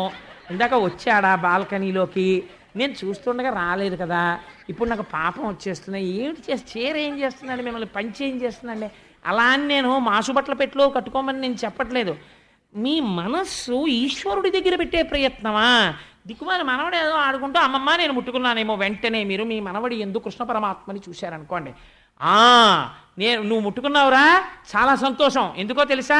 నీవే తల్లివి తండ్రివి, నీవే తల్లివి తండ్రివి, నీవే నా తోడు నీడ, నీవే సకుడున్, నీవే బంధువు దైవము, నీవే నా తోడు నీడ నిజముగ కృష్ణ. వ్రతం చేసుకుంటున్నానని ఒకసారి నీ చెయ్యి వేసిన బట్ట కట్టుకోమన్నావా, కృష్ణ నా మనవడి రూపంలో వచ్చావా అని మీరు కట్టుకున్నారనుకోండి, ఎంత సంతోషంతో చేస్తారు. బట్ట కూడా నా స్వామి చెయ్యేసి ఇచ్చాడండి ఇవాళ, నేను కట్టుకున్నది ఏమిటో తెలుసా? ఈశ్వర యొక్క సంస్పర్శ కలిగిన వస్త్రం అంటారు. యద్భావం తద్భవతి. కర్మని భక్తి వైపుకు తిప్పుకోవడానికి పనికిరావాలి. కర్మ మిమ్మల్ని స్టకప్ చేయడానికి పనికిరాకూడదు. అది ఒక ఆర్ట్, కళ. మీరు భావనని బట్టి కర్మ మారుతుంది. కాబట్టి జడమైన కర్మ ఏం చేస్తోంది? ఎంత గొప్ప తీర్పు చెప్తున్నాడో చూడండి ధర్మరాజు గారు. చెయ్యడా, ఎంత కర్మ చేస్తూ ఉంటాడో చెప్పలేను. నిద్రపోతున్నప్పుడు ఏం గుర్తొస్తూ ఉంటుంది అంటే, అదేంటి రేపు పంపు రాదేమో, పంపులో నీళ్లు ఓవర్ హెడ్ వాటర్ ట్యాంకు వాడెవడో చెయ్యెడతాడేమో, అవి మಣ್ಣీళ్ళు అవుతాయో అవ్వో, ఆవు పాలు దూడ తాగింది కదా ఎంగిలి అయిపోయాయేమో, ఎన్ని దిక్కుమాలిన అనుమానాలు నీకు. ఈ అనుమానాలు నిన్ను నాశనం చేసేస్తాయి. అసలు ముందు భక్తి నేర్చుకో. ఇన్ని వదిలేసి అనుమానాలు ఎందుకు వస్తాయండి? ఒక్కొక్కడు పుస్తకాలు తీసుకుని రాసేస్తుంటారు. ఎందుకు వస్తాయండి? ఏదో ఒక స్థితిలో ముందు నేర్చుకునే ప్రయత్నం మానేసి అన్ని అనుమానాలు ఏంటి? నిజంగా జిజ్ఞాసు అయితే 1-2 అనుమానాలు వస్తే మంచిదే. అంతే తప్ప ఇంకా నిప్పురవ్వలు రేగినట్టు ముందు అసలు భక్తి మానేసి వెర్రనుమానాలు ప్రారంభమైపోకూడదు. ఇలా కర్మయందు లంపటులైపోతే కల్లో ఒక్కసారి కూడా ఇందిరారమణుని పాదములు వాడికి కనపడిన వాడు ఎవడన్నా ఉంటే వాడిని మీరు తెచ్చేచ్చురే అన్నాడు. 3వ వాడు ఎవరో తెలుసా? నవ్వుచునైన కృష్ణ క్రధా ప్రశంసకు చెవితార్పని దుష్ట శ్రవణుని వాడు సరదాగా నవ్వుతూ ఏమంటే ఎలా ఉందండి భాగవతం అన్నారు అనుకోండి, పోన్లే ఇప్పుడు అది నేను బాగుండలేదనో సర్టిఫికెట్ ఇస్తే వ్యాసుల వారు రాసిన భాగవతాలన్నీ విత్డ్రా చేసేయరు కదా, ఎందుకు బాగులేదో బాగుందో అన్నమాట. బాగుందండి అనో మాట నవ్వుతూ సరదా కూడా అనలేక ఈ ట్రైస్ టు సిట్ అనే judgement table whether I'm capable or not. వ్యాసుడు రచించిన భాగవతం మీద నేను జడ్జిమెంట్ కూర్చోవడానికి నా బ్రతుకెంత అని విచారణ లేకుండా అటువంటివి ప్రశంసించవలసిందే తప్ప నా స్థాయి సరిపోతుందా అన్న ఇంగిత జ్ఞానము లేకుండా పెద్దల చేత ప్రోక్తమైన గ్రంథముల మీద తీర్పులు చెప్పేవాళ్ళని, యాత్రా సందర్భంబున ఈశ్వరుని దేవాలయపు త్రోవలు తొక్కలేని దుష్పదులను, యాత్రకెళ్ళినప్పుడు అక్కడ దాకా వెళ్ళి అబ్బా నేను గుళ్ళోకి రాలేనండి, నేను పడుకుంటాను మీరు వెళ్ళి వచ్చేయండి అనో, లేకపోతే క్యాంటీన్లో పెసరట్టు వేస్తున్నాడండి మీరు వెళ్ళి చేసుకొచ్చేయండి దర్శనం, నేను తర్వాత వస్తాను, పెసరట్టు ఉప్మా ఇక్కడ బాగుంటుందంటారు ఈ క్యాంటీన్లో, వీడిది అయిపోతుందేమో మనం దర్శనం చేసుకొచ్చేటప్పటికి అని ఉండిపోయేవాడు వాడు ఉంటాడు, వాడికి దర్శనం అక్కర్లేదు. కనీసం ఉత్సవం జరుగుతోందండి మీ ఇంటి పక్క దేవాలయంలో అంటే యజమాని ప్రయత్నపూర్వకంగా వెళ్ళాలి. అలా వెళ్ళని దౌర్భాగ్యుడి కోసం ఈశ్వరుడు ఏం చేస్తాడో తెలుసా అండి? ఊరేగింపు కాదు ఊరిరిగింపు, ఆయనే వస్తాడు పల్లకీలో.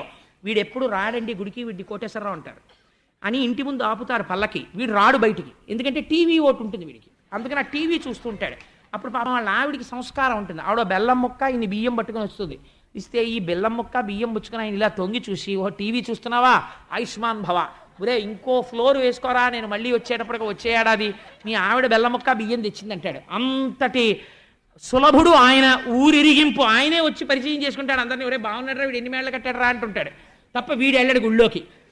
కనీసం ఇలాంటి వాళ్ళనైనా ఊరుకుంటాం కానీ ఒక్కసారి కూడా యాత్ర చెయ్యకుండా ఉత్సవం పక్కనే జరుగుతోందంటే అడుగు తీసి అడుగు పెట్టనటువంటి దుర్మార్గమైన పాదాలున్నవాడు అక్కర్లేని వాటన్నిటికీ తిరుగుతాడు. భాగవతానికి వెళ్ళడానికి ఓపిక ఉండదు, కూర్చోడానికి ఓపిక ఉండదు, గుళ్ళోకి వెళ్ళడానికి ఓపిక ఉండదు. ఇలాంటి వాడు ఎవడున్నాడో అలాంటి వాణ్ణి మహాభక్తుల పాద ధూళి సమస్త తీర్థ సారమటంచు ఎరుగని వారి వారి వారి వారి వారి చేరిన వారి ముందు పట్టి తెండు దూతలారా, మహాభాగవతులైనటువంటి వారి పాదముల అడుగున ఉన్నటువంటి ధూళికణములను ఆశ్రయించి సమస్త తీర్థములున్నాయని తెలుసుకోలేక వారి ముందు వంగి నమస్కరించడం ఏమిటని ధ్వజస్తంభంలా నిలబడిపోయిన దౌర్భాగ్యుడున్నాడే వాడిని ముందు పట్టుకొచ్చేయండి, గొడవేం లేదు. ఓ నిమిషం అటు ఇటు ఉన్నా, మీకు బెనిఫిట్ ఆఫ్ డౌట్ ఉంటే ఇంకో 2 శ్వాసలు ఉన్నాయా అని అనుమానం ఉన్నా, కొంచెం మీకు అటు ఇటుగా అనిపిస్తే లాగవతల పారేయచ్చు, ఇంకేం పర్వాలేదు, వాడి గొడవ ఏం లేదు. అందుకని నేను చెప్పిన లిస్టులో వాళ్ళనే కాదు, ఇలాంటి దుర్మార్గుడు ఎక్కడ పుడుతున్నాడో వారి వారి వారి వారి 4 తరాల వరకు లాగవతల పారేయండి. వారి చేరిన వారి అలాంటి వాడి దగ్గరికి వెళ్ళి కూర్చుని దిక్కుమాల మాటలన్నీ మాట్లాడుతుంటాడే, ఆయన ఎంత బాగా మాట్లాడతారో అని అని అక్కర్లేని విషయాలన్నీ వింటుంటాడు. రాజకీయ చర్చలు, సినిమాల చర్చలు, క్రికెట్ చర్చలు, అసుర సంధ్య వేళ కూడాను, లేకపోతే దిక్కుమాల ఛానల్స్, ఇవన్నీ వీళ్ళందరినీ మీరు లిస్టులో రాసేసుకుని లాగవతల పారేయచ్చు. అందుకని వారి వారి వారి వారి వారి చేరిన వారి ముందు పట్టి తెండు దూతలారా, కానీ ఎవరిని తేవద్దో తెలుసా?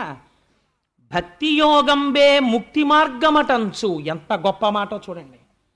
ఏమంటే ఈశ్వరుడు ఇస్తాడండి మాకు జ్ఞానం ఇచ్చిన నాడు, మేము ఇప్పటికి మేము పట్టుకునేది ఈశ్వర చరణములే, ఆయనే మాకు జ్ఞానం ఇస్తాడు, కానీ మాకెందుకు వచ్చేస్తుందండి జ్ఞానం రమ్మంటే, నా స్వామి యొక్క చరణములు నాకు చాలు అని గట్టిగా పట్టుకున్న వాళ్ళు కొంతమంది ఉన్నారు.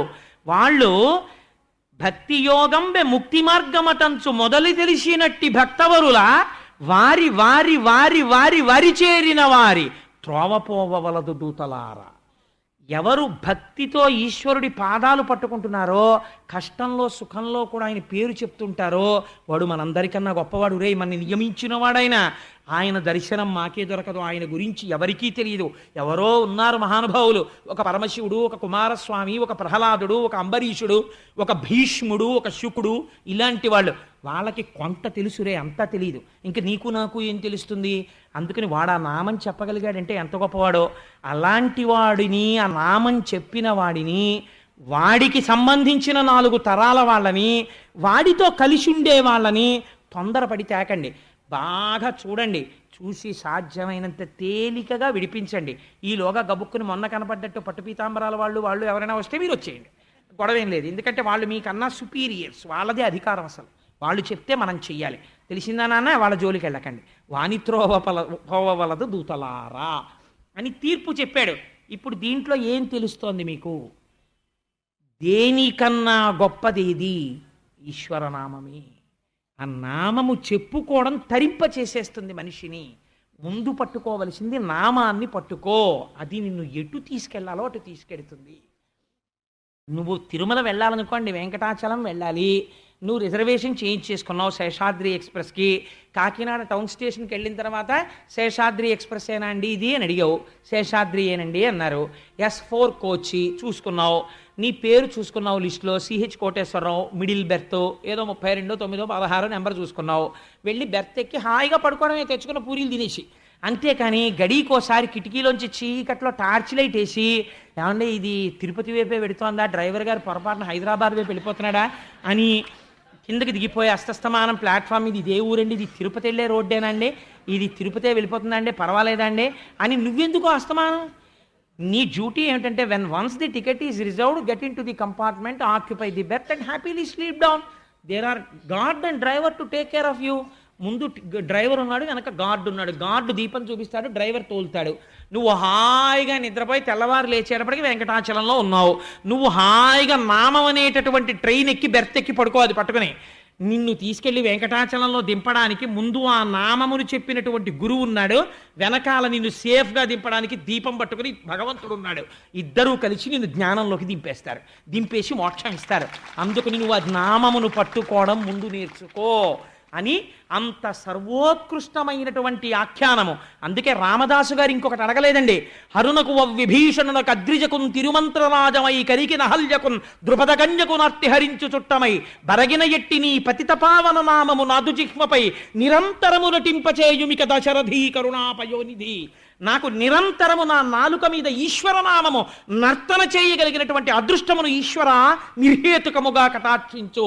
శ్రీశైలేషు భజింతునో యభవు కంచీనాదు సేవింతునో కాశీవల్లభు కల్వబోధన మహాకాళేషు పూజింతునో నా శీలం బడువైన మేరువడుచున్ రక్షింపవే నీ కృపా శ్రీ శృంగార విలాస హసములచే శ్రీకాళహస్తీశ్వర పవి పుష్పంబగు అగ్ని మంచగు నాకూపారం భూమిస్థలంబగు శత్రుండతిమిత్రుడవు విషము దివ్యాహారమౌ నెన్నగా అవనీమండలి లోపలన్ శివశివేచ్ఛాభాషణోల్లాసకిన్ శివ నీ నామము సర్వవస్యకరమౌ శ్రీకాళహస్తీశ్వర. ఆఖరణ చంద్రశేఖర చంద్రశేఖర చంద్రశేఖర పాహిమాం చంద్రశేఖర చంద్రశేఖర చంద్రశేఖర రక్షమాం అంటే నామము చెప్తుండగా యమధర్మరాజు గారిని తన్నాడు. వక్షస్థానమంతకస్య కఠినాపస్మార సంవర్ధనం భూభృత్పర్యటనం నమచ్చురతిర కోటీర సంఘర్షణం కర్మేదం మృదులస్య తావక పదద్వంద్వస్య గౌరీపతే మచ్చేతోమడి పాదుకా విహరణం. ఆ శ్రీశైలవాసీ విభు అని శంకర భగవత్పాదులు శివానంద లహరిలో పొంగిపోతారు. అటువంటి వైభవము కలిగిన నామము ఏదుందో ఆ నామము వ్యాస భగవానుడి అనుగ్రహంగా, పోతనామాచ్యుల అనుగ్రహంగా, మన గురువుల అనుగ్రహంగా, శ్రీకృష్ణ పరమాత్మ అనుగ్రహంగా నిరంతరము మన నాలుక యందు నర్తించు భాగ్యము మనకి కలుగుగాక.